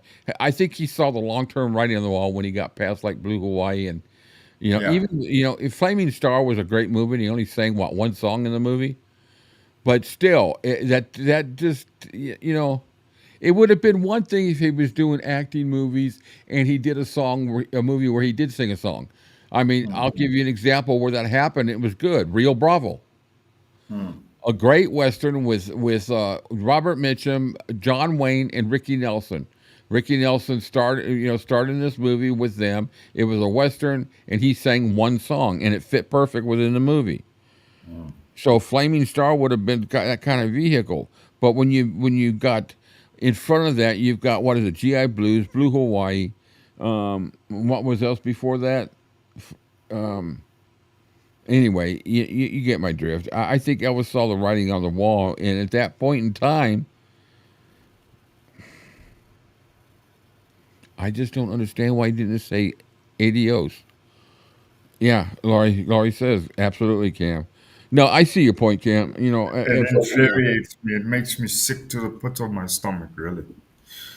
Yeah, this book is gonna. That's why all this stuff with Parker. We're gonna read some other stuff, and I got a gut feeling we're gonna really get sick to our stomach when Goralnik's gonna dig. He's gonna find stuff. I think we're gonna find a lot of new good things that Parker did, but they're gonna be destroyed by the negative stuff. And that's just my gut feeling. I may be wrong, but all I know is that I'm just hoping that what we read out of that book will just give us a little bit more understanding of the whole situation, good, bad, or ugly. Parker was a user, right? Chill in Canada, yes. Elvis acting in his first movie had a certain raw energy to it that could have been developed into something special for the motion. Even Richard Egan, said, the guy came in and knew everybody's lines. Wallace chose a Southerner to direct the next movie, Loving You. Hal Kanter was a native of Savannah, Georgia. It was his second feature film. He had previously done a George Gobel, was a comedian, and Diana Doris comedy, I Married a Woman. Before work began on Loving You, Parker and producer Hal Wallace reached an understanding that Elvis's acting ambitions would have to take a back seat to the music. Second movie. Mm-hmm. He's already undermining Elvis, who said from the beginning, who's always said it in interviews. Parker knew it. Parker knew what Elvis's wishes were, so he was, right off the bat. We're 1957, 2 years past signing with him, and he's undermining him. And Elvis really had the final say-so on that at the end of the day. But Elvis is in a situation that it's Parker that's, he has a loyalty to him, and he feels that Parker knows what's best right now. Yeah, the plain and simple sad fact about it is that I heard somewhere, I can't remember if I heard it or if I read it or maybe both, but I heard a couple of people saying that the Colonel had a knack for identifying a person's weak point, and once he identified your weakness, he expounded on that to his. All controllers do that. All people that's just a trait for people who are manipulators, that are narcissists. They're they all do that. You look at everything we read about Parker from the beginning with Eddy Arnold and with the carnival and everything else. Yeah. It was all he went through life. This is a good point, Cam. Really, you're bringing up something up to my mind. Helen Nichols. Hi, Helen. I'm an Elvis fan, but I can't bring myself to watch some of his movies. Having him sing, here's the old, we bring that up. Having him sing Old MacDonald kills me. It absolutely kills me. To see him wasn't he sitting on the back of an old farm truck and singing it? Yeah, he's sitting on the back of a farm truck with a shitload of chicken coops behind him, singing Old MacDonald. Yeah, okay, this is my. Okay, so as much as the negative stuff about the Elvis movies, I still take them as. That's something I grew up with. That was my growing up, so I knew Elvis as a movie star more than as a rock star until he hit Vegas. Because I was 4 when I went and saw my first Elvis movie, Follow That Dream, 1962. So I knew him as, and fortunately, I saw a good one, a really good movie, So, but anyway, I still have a emotional attachment to the movies because that was my growth with Elvis. That's where I became a huge fan. So I have my... I don't have my hate movies. I have my least favorite that I won't really watch all the way through hardly anymore. Double Trouble. I'm not a fan of Harem Scarum. And then there's one other I can't think of right now that I just didn't really like. But those two I just not fans of. I wasn't a big fan of Frankie and Johnny either. But the rest of them, I Follow That Dream. Tickle Me. People pan Tickle Me, but I thought Tickle Me was a really good comedy role for Elvis. And it had some good songs come out of it, But anyways, that's just me. But, that's a good point, Helen. Having him sing, it's just... Anyway, yeah, wow. Before work began on Loving You, Parker and producer Hal... Yeah, we read that. Parker was a genius, and, there's good and bad geniuses, at squeezing every drop he could out of Elvis. Wallace would know better. That's a mouthful right there. That's something that we could hold a whole chat on. Just that one line. Yeah. Wallace would know because Parker also squeezed the movie mogul for every drop he could get. Each time Wallace thought he had him figured out, the old Colonel came up with something new. And there it comes back to your point, Cam. Parker knew how he could manipulate somebody. Yeah, and I'm going to put this out there. Last week I said it. I said, yeah, my view of Parker is changing and blah blah blah. And at that point it was. But it's like you said earlier, it's when you hear the good stuff, a couple of paragraphs down the line, it's like right back to his true character of what he was as a person. And I'm right back where I was at the beginning. You know what? And I will stick to it. He was a damn reptile. He played Elvis like a puppet from day one because he saw Elvis as a meal ticket. He Yeah. was nothing. He was nothing but a useless, Well, corny bum. it's just like we That's talked about when we talked about it in this book where it brought it up, and we said, I think somebody made the point that's the scene in the movie what we just read where Parker sees Elvis for the first time, and he's lurking in the back, and you can see the look in his eyes, and the dialogue is true to, probably very close to the thinking what Parker was saying that you could hear the ching. Yeah. Larry says, I will always think that Parker misused Elvis' talent during the whole movie phase. Bingo. I agree 100%. Just think what other music he could have done won't change my mind. Yeah. Yeah, Brent, it was a good soundtrack from Here and Scarum. I'll listen to the soundtrack, but I can't handle the movie. I think it was an embarrassment. The tan they put on him was so fake looking. It was terrible. And him running around in a turban, I just didn't. Anyways, Susan, it's a shame, Elvis Nation, that some of the movies weren't all that good, but the soundtrack was good. I think every movie had at least one or two good songs, and some of them even more that came out of them. Elvis could, like we always, like the saying goes, Elvis could have sang the phone book. Brent, I think we might be slapping a morality tag on this, even though we know how the brain works. He couldn't have been a sociopath lacking empathy. A lot of CEOs are like that. Who are you talking about? Parker? There are people that have no empathy. And, I don't think Parker did. I think somewhere along the line he did have, if Parker could have any kind of love in his heart or an affection, I think the only person that ever existed he had that with was Elvis. But I think it was a monetary love. I tend to disagree because those kind of people can fake anything, and it's just been proven again that unless Parker was the main and the main peanut in the pack with regard to whatever he needed to get, however he needed to get, he would fake whatever he needed to fake to get it to happen. Yeah, well, we'll just have to agree to disagree on that point. Parker suggested that Elvis should be paid extra if he wore his own clothing. This is great. Wallace agreed to that because the studio had a wardrobe department, and he knew there wouldn't be much of a chance of Elvis wearing anything of his own. Once Wallace agreed, Parker said they would set a figure, a dollar amount. This is the snake for how much this boy would get in that situation. By then, Wallace was growing tired of talking about it. So let's say you pay $25,000 each time that happens, said the colonel. $25,000. Yeah, he was a narcissist. That's still a compliment. Yeah, no.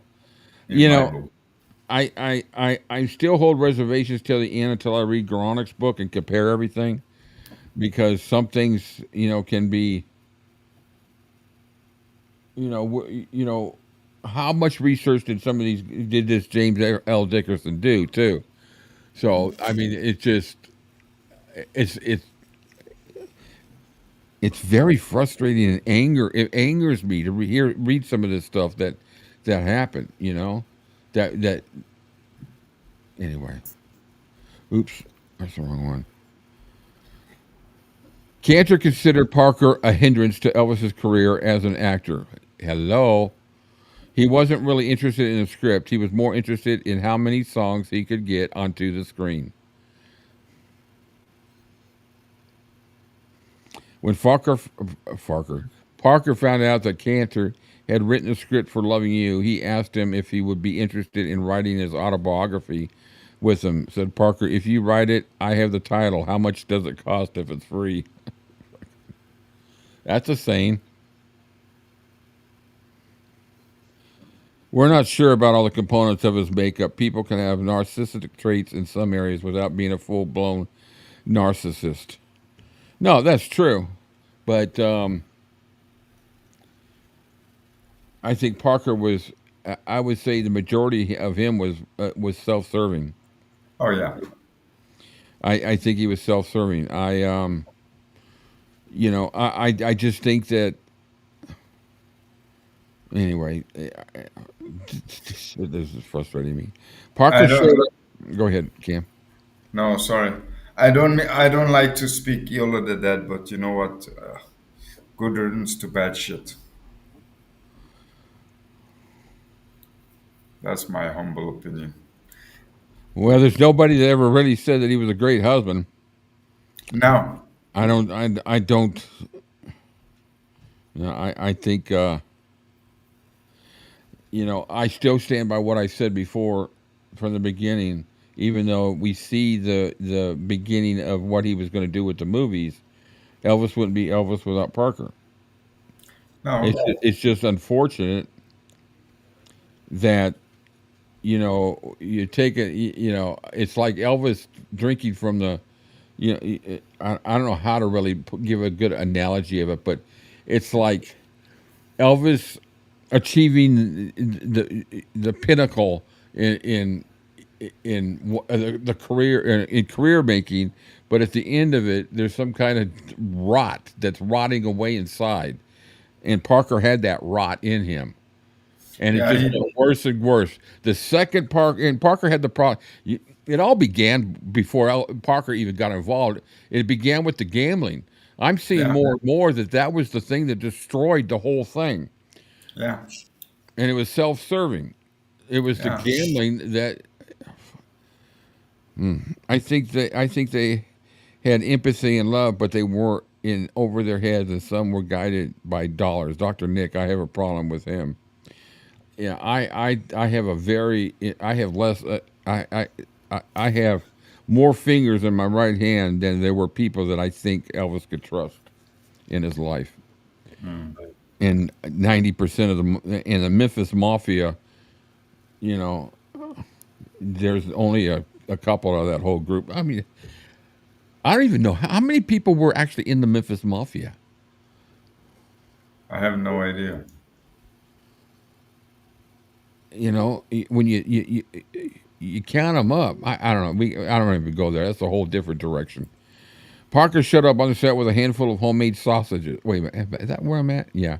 So Parker showed up on the set with a handful of homemade sausages. Kanter watched him give away some of the sausages to people on the set, but when he approached Kanter with the sausages in his hand, he didn't offer to share the country delicacies with him.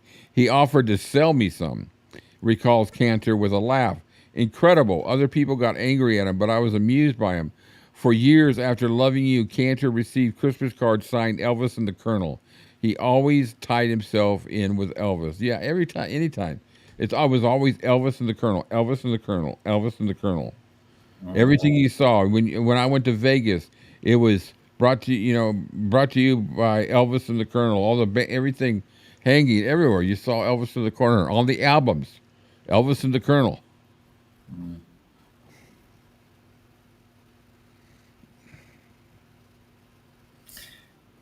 Yeah.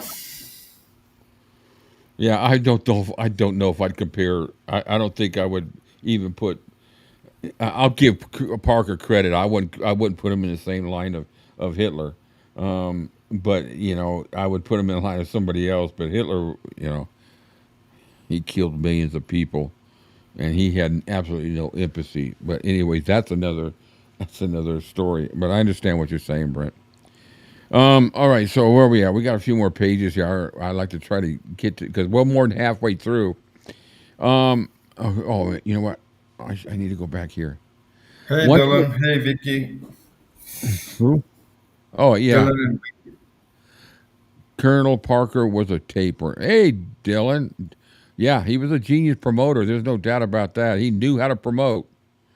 It was a circus, but he did, in the beginning it was fine, but in the 70s when you walked into that one time I saw him, when you walked in there, it was just banner after banner after banner after banner after banner of Elvis. You know, you could get to the point of overkill, I think. And it looked more like a circus than it did about the King of Rock and Roll. A lot of good points here, guys. Once when they were shooting one of Elvis's later movies, Parker came onto the set to watch. He stayed out of the way, blending into the shadows, and they didn't even know he was there. Suddenly, Parker spotted something from across the room and dashed, this is interesting, across the soundstage, walking right in front of the camera. Everything came to an abrupt halt. The boy's wearing his own watch. Right. Parker said, shifting his cigar from one side of his mouth to the other, see, he's got his watch on. That's going to cost you $25,000. Oh, my. Well, you know what? I got to give him credit. They agreed to it. You know, it was in the contract that they agreed to it. You know, I got to give him credit for stuff like that. You know, wow.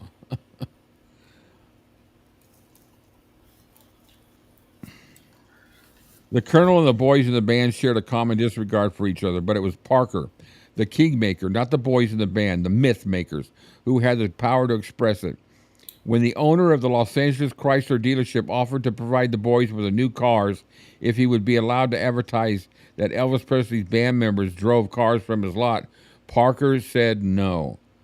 Same thing with RCA, which offered to provide the boys' families with appliances in exchange for the right to exploit their use of RCA products. Parker wouldn't hear of it. No. Now that, to me, is fucking crossing the line. Yeah. Now he doesn't have a contract with Scotty and Bill. No. Why can't they do? They didn't get royalties. Mm-mm. None of that. Which they, in my opinion, should have gotten. Yeah, they should have.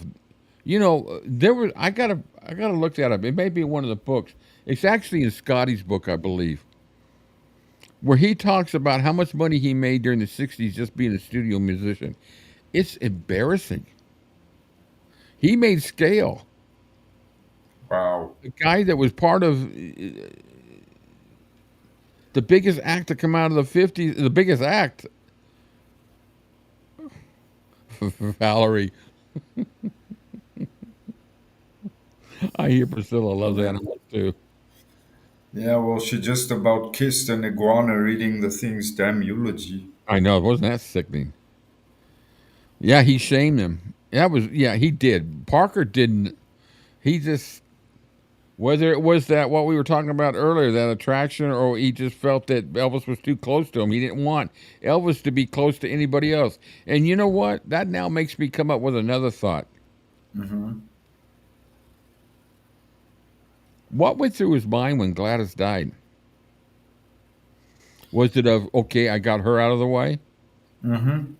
Not he did it, but, you know, she's out of the way. Yes. Because, you know, that was the closest connection. That was the closest relationship he had. And he knew she didn't like him at all. Yeah. Yeah. I mean, in the movie, we kind of see it. It hints to that kind of thing. I mean, they were both as raw as hell. And the colonel swooped in and said to Vernon, okay, don't worry, I'll look after him. Vernon couldn't stand up to the colonel even if you paid him. So no, I've never even had that thought till now. Yeah. So as terrible as it sounds, and with as much love and respect as I can possibly say this, Gladys passing away was the best career move the colonel could make, because it slotted right into his plan. You know, to Dylan's point there about the music, Parker had say when it came to the music in the movies, of how many songs were going to be in there, in the selection of songs that were coming to him, that were written by whoever it was, Beinstock and all them. But when it came to non-movie songs, he had no say-so whatsoever.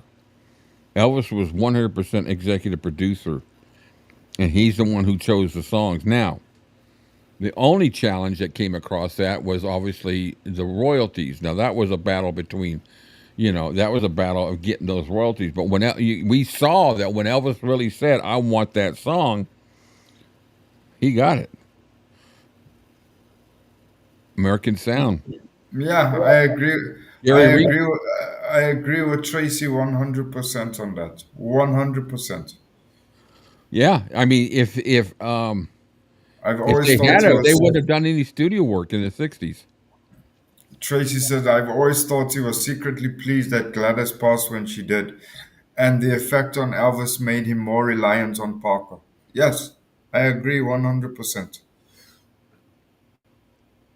Gladys passing away was Colonel's green card right into the thick of things. Isn't it And interesting, Cam, that up to this point, up before today, you and I had more positive thoughts about Parker. Yeah. What we're reading now, when we're starting to get into the real reptile who's starting to shed his skin and grow a whole new skin, and I'm going to call him a reptile from now on. Yeah, until Parker. I'm literally puking in my stomach. I despise him now. Before I had a very strong dislike for him, but now I'm almost prepared to say, you know what, like I said earlier, good riddance to bad shit. He looked like shit, and I hope he had a long and painful death because he deserved it. You know, this is a good comment from Valerie. I think Priscilla and Parker were close to each other for the sake that if it hadn't been for Parker, they would have never gotten married. Yeah. Because she kissed his ass his whole life. I mean, it's evident that she was there. I mean, she had such fleeting words to paint Eddie's eulogy. I really want to hear. I really want to read. I really want to do more of a deep dive into it. I think I'm going to wait till Peter's book comes out about that whole lawsuit after Elvis died, and I really want to, because I honestly don't know the full details about it. I've never really done a deep dive in it, and it's time to. Now that we're getting into this, I want to come. By the time I'm through with Peter's book, I want to just walk away and say, okay, this is what I think of him. This is what I know, and you know, that's all I can do, and we move forward. I'm not going to create a pretender session out of it, you know. No. You know, so yeah, but it's just an education to me. It kind of puts a whole lot of things into perspective. Now I agree with you. Now I'm even more curious about that lawsuit after Elvis died and the Colonel having his fingers in the pie and all that kind of thing. I wonder what promises were made and contracts were signed behind closed doors that benefited who. All right, so we so much to think about here. While in Los Angeles filming Jailhouse Rock, Elvis and the band went into the studio to record new singles and a Christmas album for RCA, non-movie soundtracks. For more than a year, they had been talking to Elvis about recording an album of instrumentals. Huh? Elvis would play piano on the tracks, and they would call themselves the Continentals. Anybody ever heard of this? No. Elvis was excited about doing something fresh, especially since he would get to play the part of the anonymous. Oh boy, I'm going to be an anonymous. This is kind of funny. Part of the anonymous piano player. It would be like being a secret agent. Oh, shame. Of course, you know, he played the piano in several songs. He played the piano in Let There Be Peace in the Valley. He played piano on several of the songs on American Sound. That's kind of funny. I've never heard that before. An instrumental. On the final day of the RCA sessions, they stayed in the studio to start work on the instrumentals. They already knew what they wanted to do, and they had, you know what? I know where this is going. They already knew what they wanted to do, and they had been rehearsing the songs for several weeks. However, before they got started that day, Parker sent word that they could not do the session. He had not approved it, and Elvis simply did not work on projects that did not have his approval. Balls in the camera, right there. Balls. Now, see, that kind of goes against what I've always believed, where outside of the movie soundtracks, Elvis had full say-so in his own creativity and studio. No. On Nope. the way back to Memphis, Scotty and Bill came to terms with the reality of their situation. They were a $200 a week sidemen, and that was all they would ever be. They would never receive any royalties from their work on Elvis's recordings, and Parker would never allow them to record anything with Elvis that did not involve him. Of course, there we go. And that was the beginning of the unraveling of Bill Black. That explains why the relationship with Chip's Moment went sour. That explains why the association with Bender went sour, because they all knew that Parker was a snake and they couldn't despise him, and he knew that. What convinced Parker to agree to perform only one show daily in 1977? One show daily?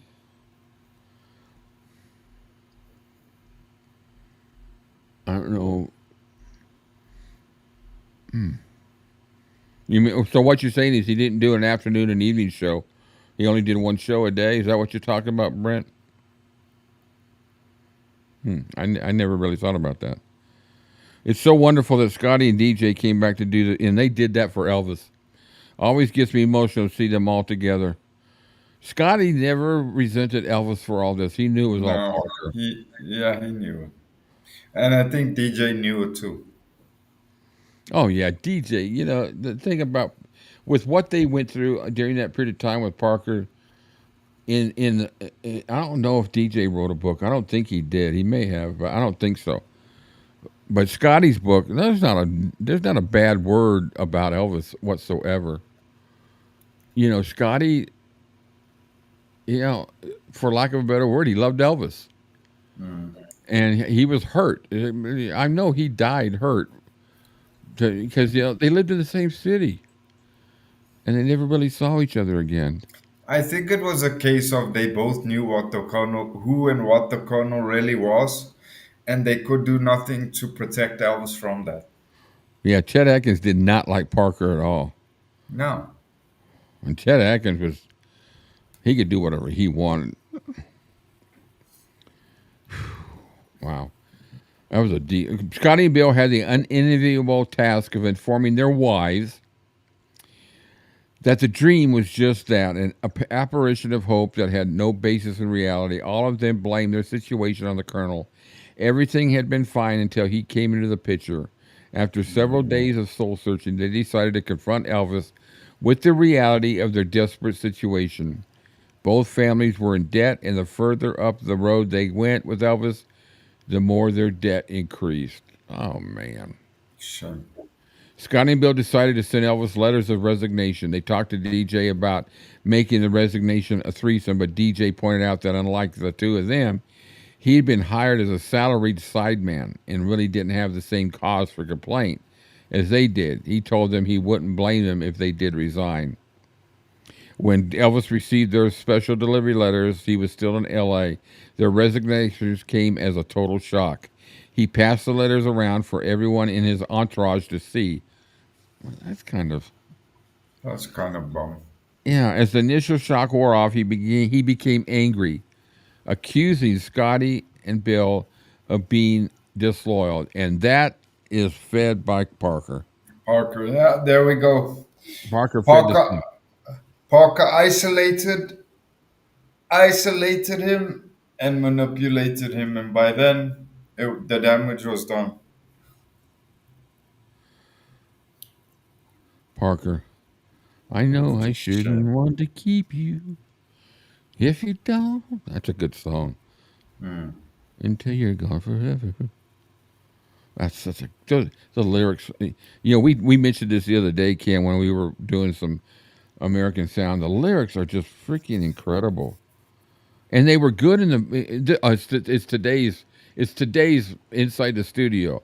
We're doing Padre, Loving Arms, and I'll Hold You in My Heart, and the lyrics in all three songs are just incredible.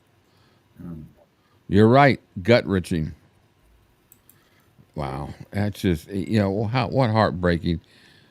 Elvis became at him for it. And you know what? Well, like I just said, okay, where? Oh, it's not there. All right.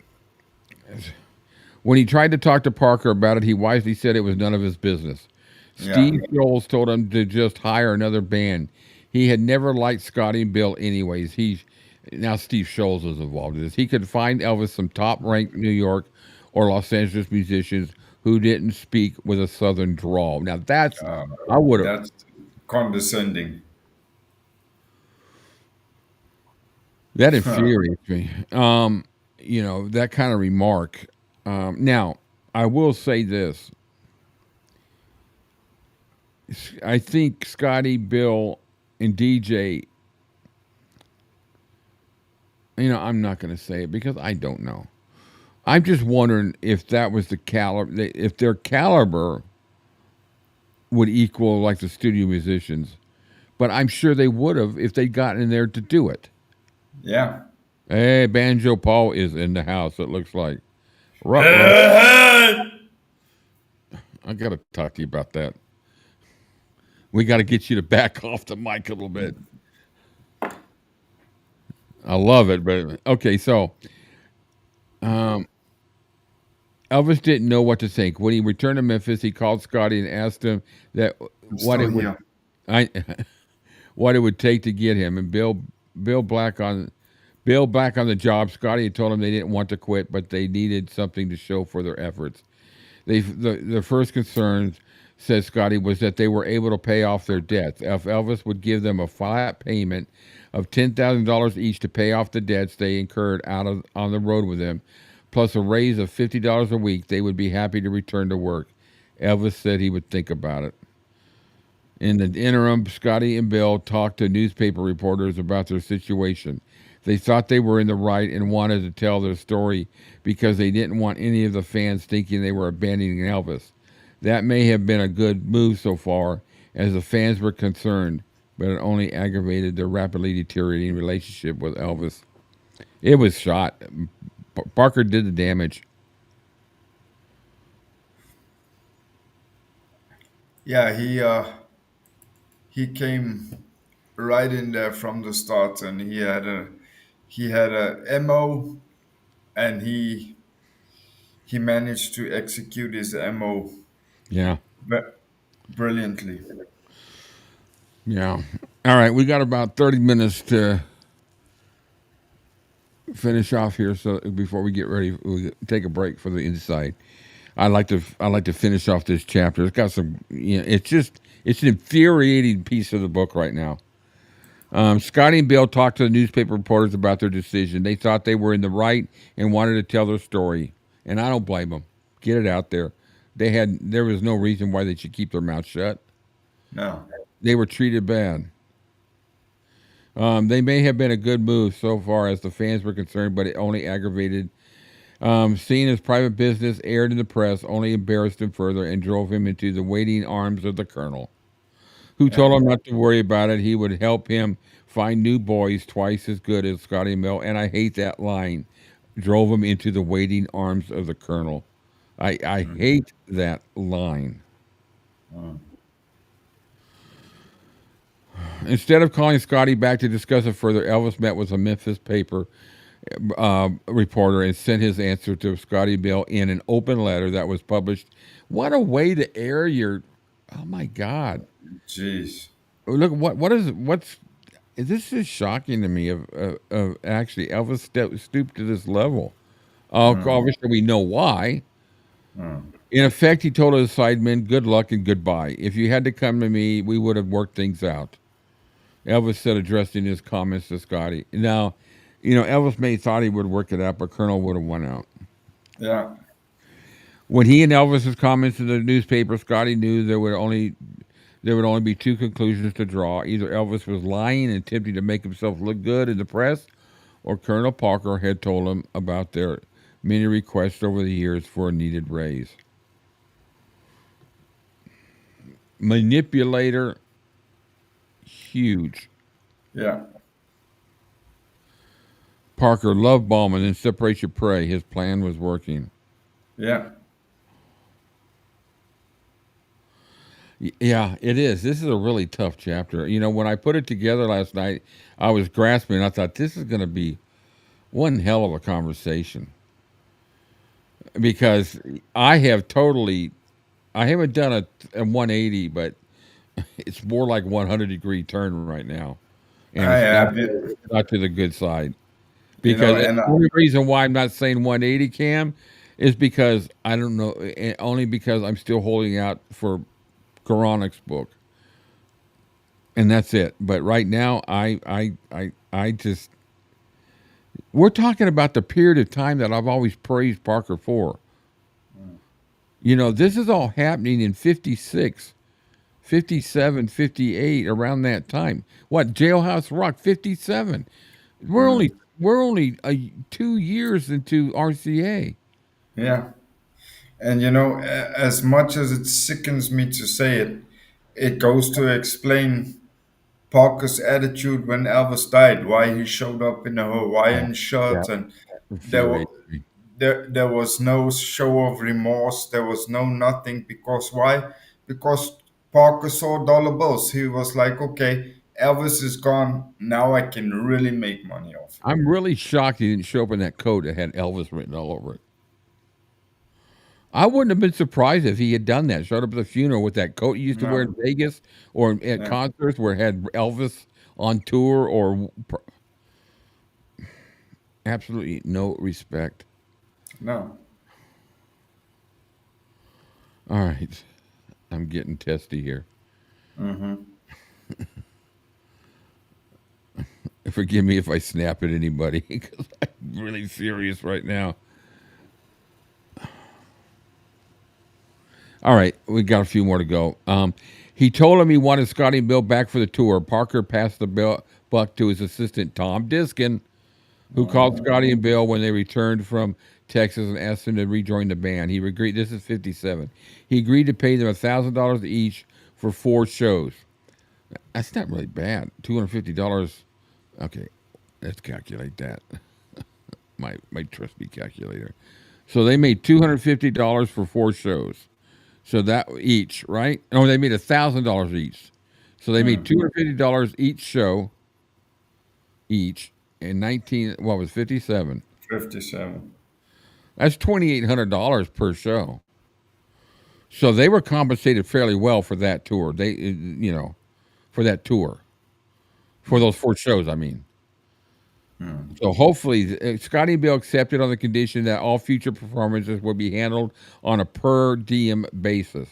That was agreeable to the Colonel, the asshole. The next time they saw Elvis, it was at the San Francisco Civic Auditorium. He acted as if nothing had ever happened between them. He was so elated, in fact, that he gave one of the great performances of his career when they closed with Hound Dog, as they always did. Elvis got down on the floor to rock and roll with a plastered dog with 9,000 cheering fans shook the foundation of the building. In 1957, that must have, that had to at least feel good for the guys to play in front of a crowd like that and actually see Elvis at least elated. Certainly enjoying himself, yeah. In December of 57, only a week before Christmas, Elvis received an unexpected visitor at Graceland. His newly purchased home in Memphis, it was Milton Bowers, the chairman of the local draft board. An appointee of the Crump era, Bowers had been on the job since 43. He told Elvis, as Billboard had predicted, that his number was coming up and he soon would be ordered to report for a pre-induction physical. For a draft board member to visit the home of a potential inductee was unprecedented, but it was just the first of several preferential gestures made toward the entertainer by the draft board and the military, and I think we know who had involvement with that. Mm-hmm. Already he had decided that it could use his... Okay, so Parker. After the visit, Colonel Parker knew he had run out of time. He had been contacted by various branches of the military, each offering a special deal if Elvis were to enlist. The military already had decided that it would use his services more as an entertainer than as a grunt soldier. That didn't appeal to Parker. He didn't want the Army to profit from his boy's musical talents. Mm-hmm. Parker decided to Yeah. allow Elvis to enlist, but to ease the pressure on himself with his creditors, he had to make it look like he was drafted and there was nothing he could do to prevent it. His creditors, you mean the cabal. Parker didn't want it to look like he was trying to get Elvis out of the country. That could be very bad for his health. And here we go. Parker's involved with the draft. To make that ploy work, Parker needed the cooperation of the Memphis Draft Board. Of the 32 Memphis men who registered with Elvis between January 1 and the 13th of 53, 9 were ordered to report for pre-induction physicals. Elvis's name was not among them. Of those, 5 were drafted and 4 were rejected for service. Of the group of 32 men, 14, including Elvis, went into the armed forces, which means that 9 men enlisted.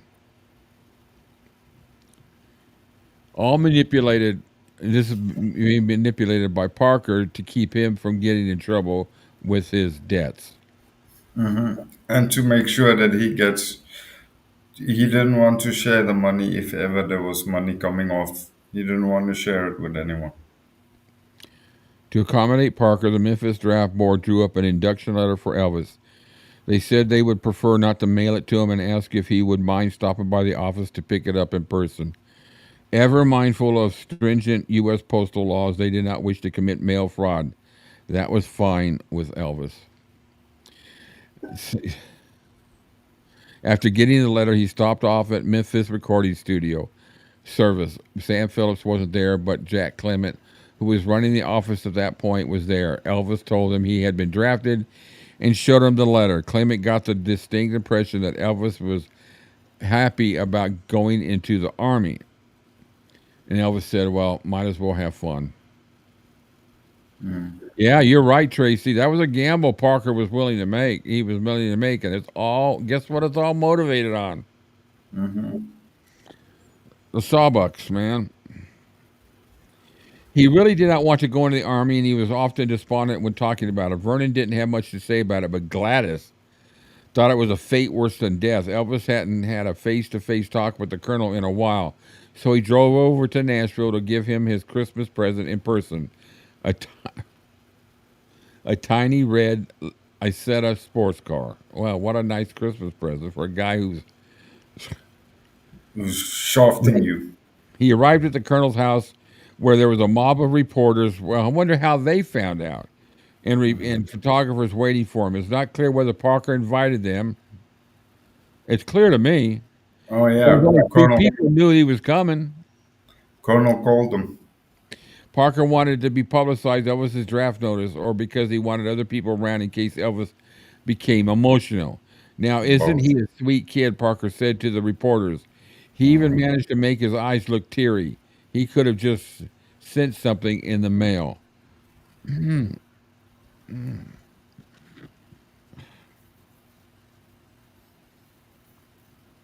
I have no...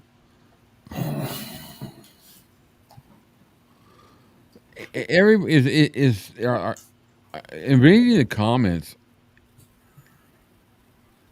is this making you more angry at Parker than what you...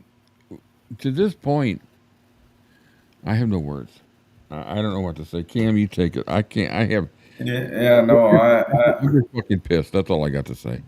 I share your sentiment. Like I said, I've always had a dislike for the animal, but now even the word animal is a compliment. He really, from day one, he played Elvis like a damn puppet, and nobody but himself benefited from it all the way through. Susan is disgusting on so many levels. Yeah. That one person could be so deviantly... Come on, guys, help me out here, because I don't think there's a word that exists, Cam, that could really describe him. Evil is a compliment. It's gentle. Satan. Yeah. All I can think of is just I wouldn't say Satan. I would say the devil, at least a devil, an evil, evil. That I just say evil. That covers Yeah. everything. Yeah. Oh, me malevolent. Malevolent. Yeah. A great word.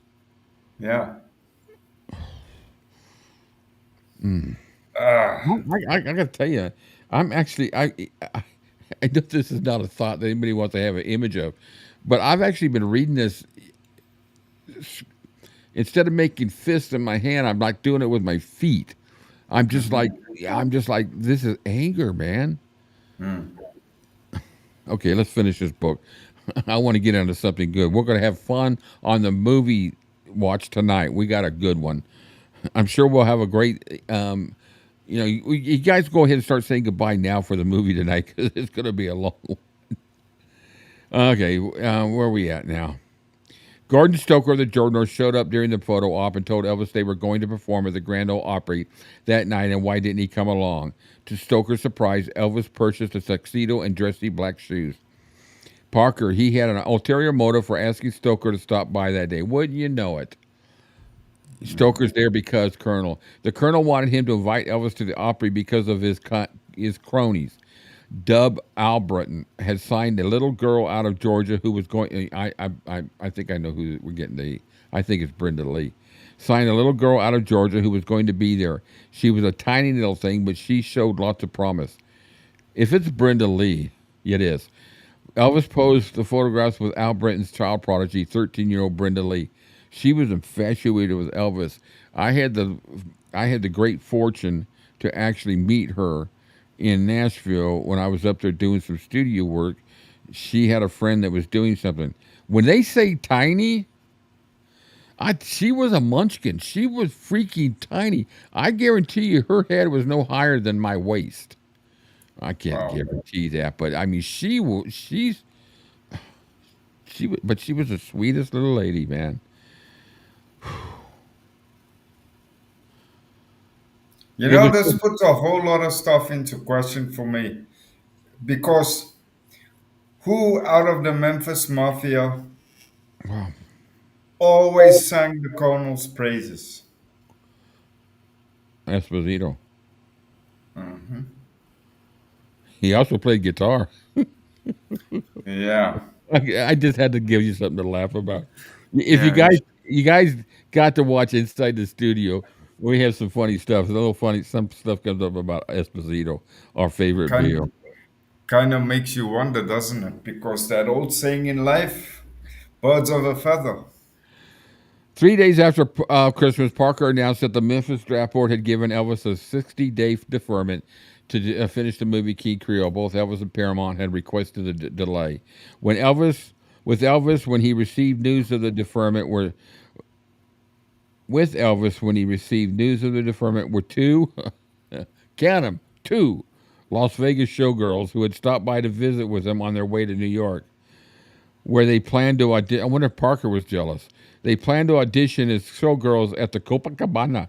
Elvis and the two women, 19-year-old Kathy Gabriel of Cleveland, Ohio, and 20-year-old, there just dispels the stuff about, little girls.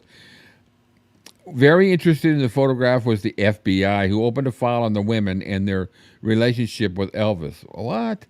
Agents reported that Elvis had met the women at the Tropicabana while in Las Vegas. Melcher had become the object of an FBI investigation at the request of the Department of Immigration and Naturalization. Exactly why she was targeted for an investigation has never been explained. FBI agents tracked the women's movements from Nevada to Memphis and then on back to New York, but neither the women, Elvis, or Colonel Parker were ever notified of the investigation. One can only guess the Colonel's reaction had he known the Department of Immigration was snooping around on the fringes of his secret world. Mm-hmm. What? Satnan. What? He must have been shitting bricks. Yeah, Susan says about Joe Esposito. Guitar in the triangle. Yeah. In January 1958, that's when I was born. Elvis and the band went to Hollywood to work on the soundtrack for King Creole. By that point, Parker had arranged for Hill and Range songwriters Jerry Lieber and Mike Stoller to receive an advance copy of the script so they could write songs to go along with individual scenes. A great soundtrack. Yeah. Parker, yeah, that's a good point. Yeah. Yeah.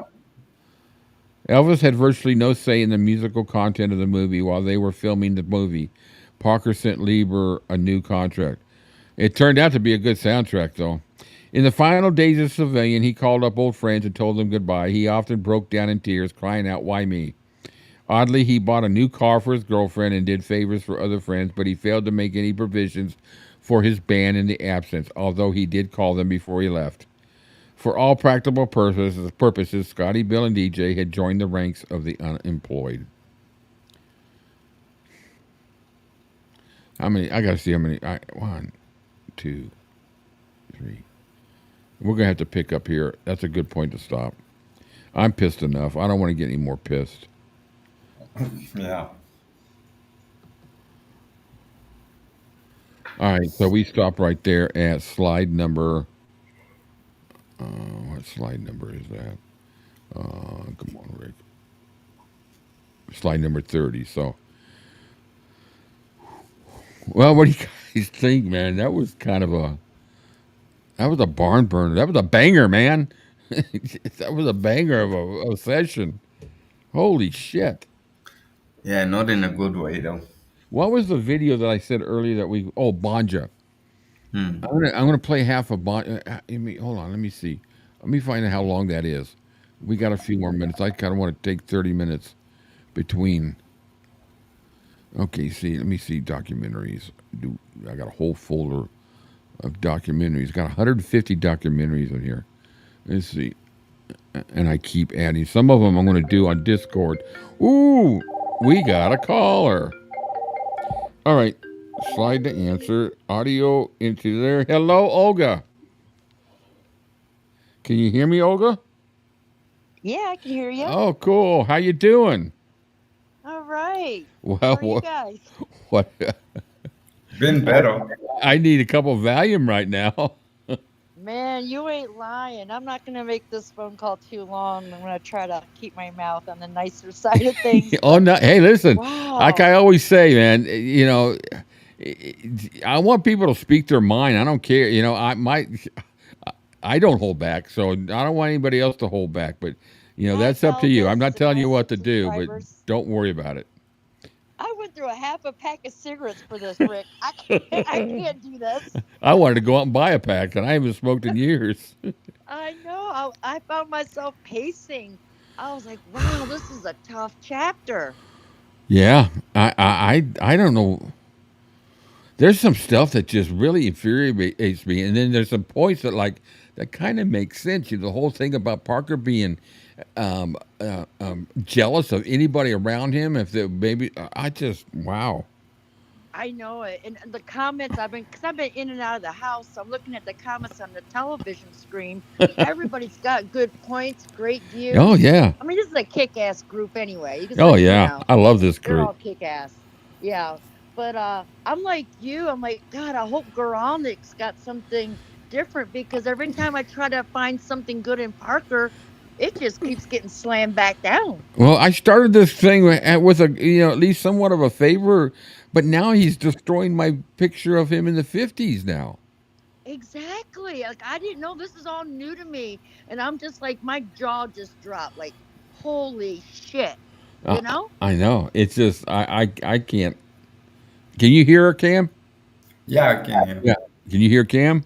Yep, I can hear Cam. Yeah, I'm just baffled. Every time I read something, I'm just there's a couple of things I don't know if I even want to read this. Where are we going to go off on this one? But I read them. I highlighted these points to talk about, and then as I read them more in depth as we're doing this, I'm thinking, wow.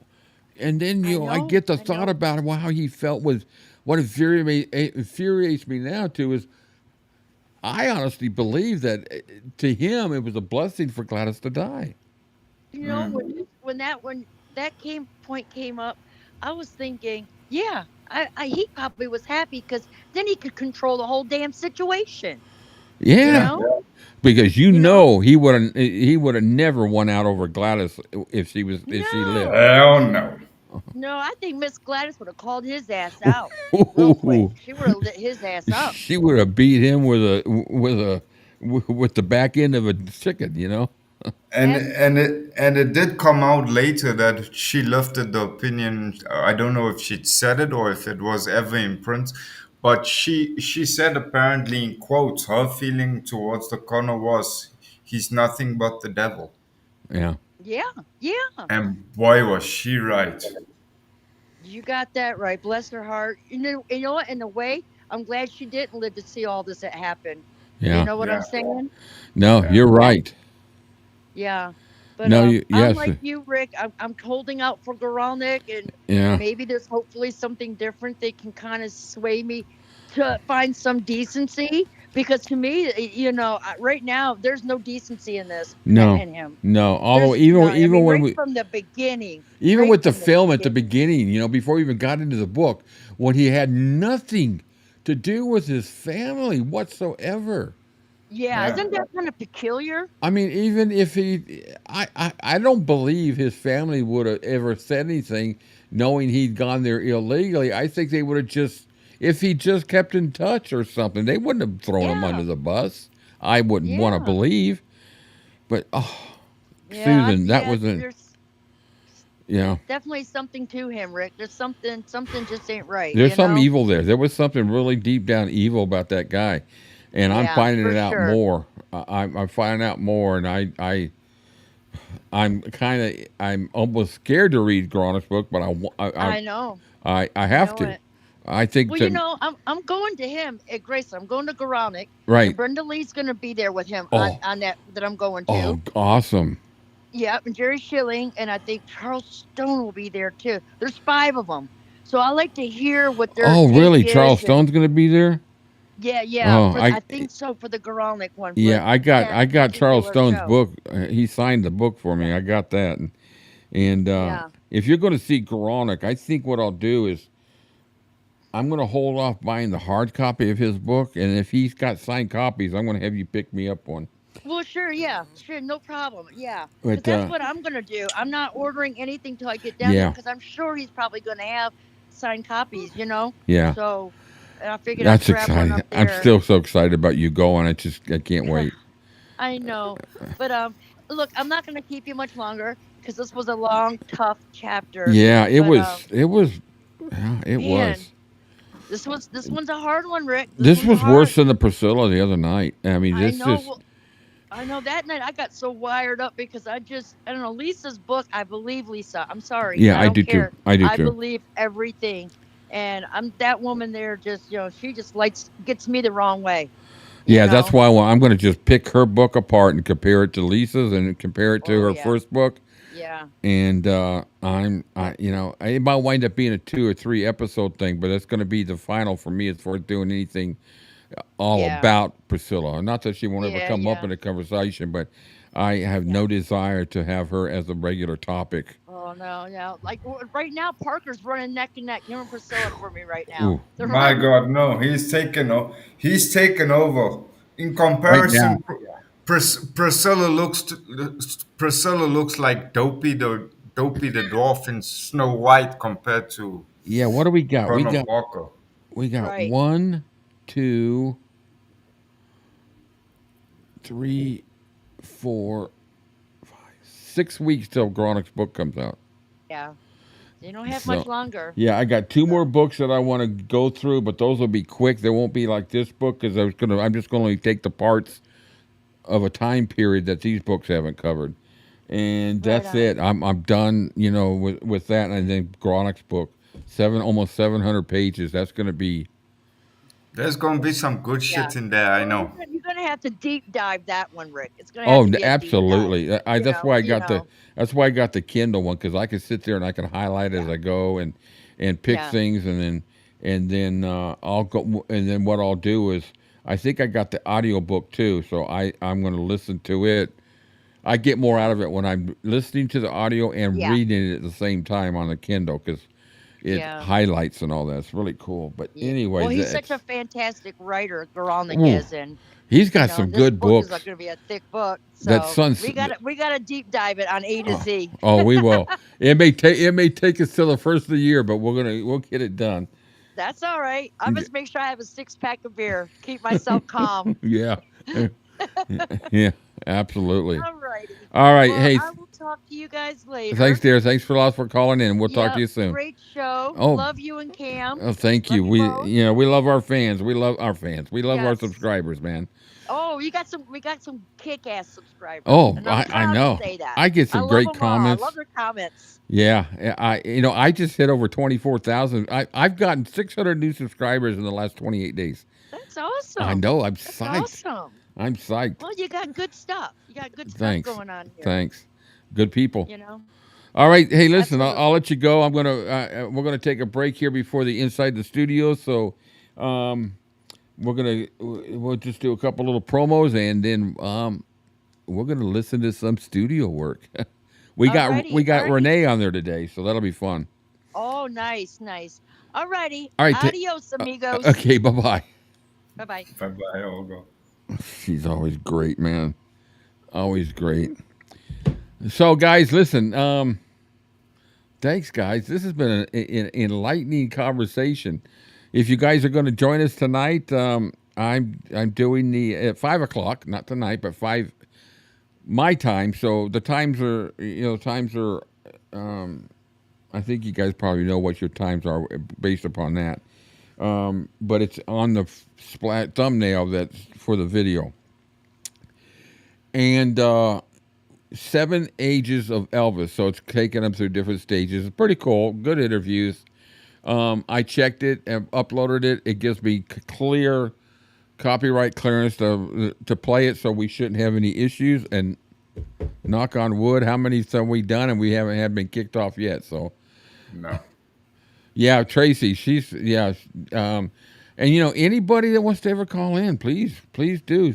Even if it's just to say a comment real quick or chat. I want to get this to the point where we can have both call in and chat. And but we appreciate it. This has been really good. So Prissy is not. Here we go. This is good. Let's leave it on a great comment here.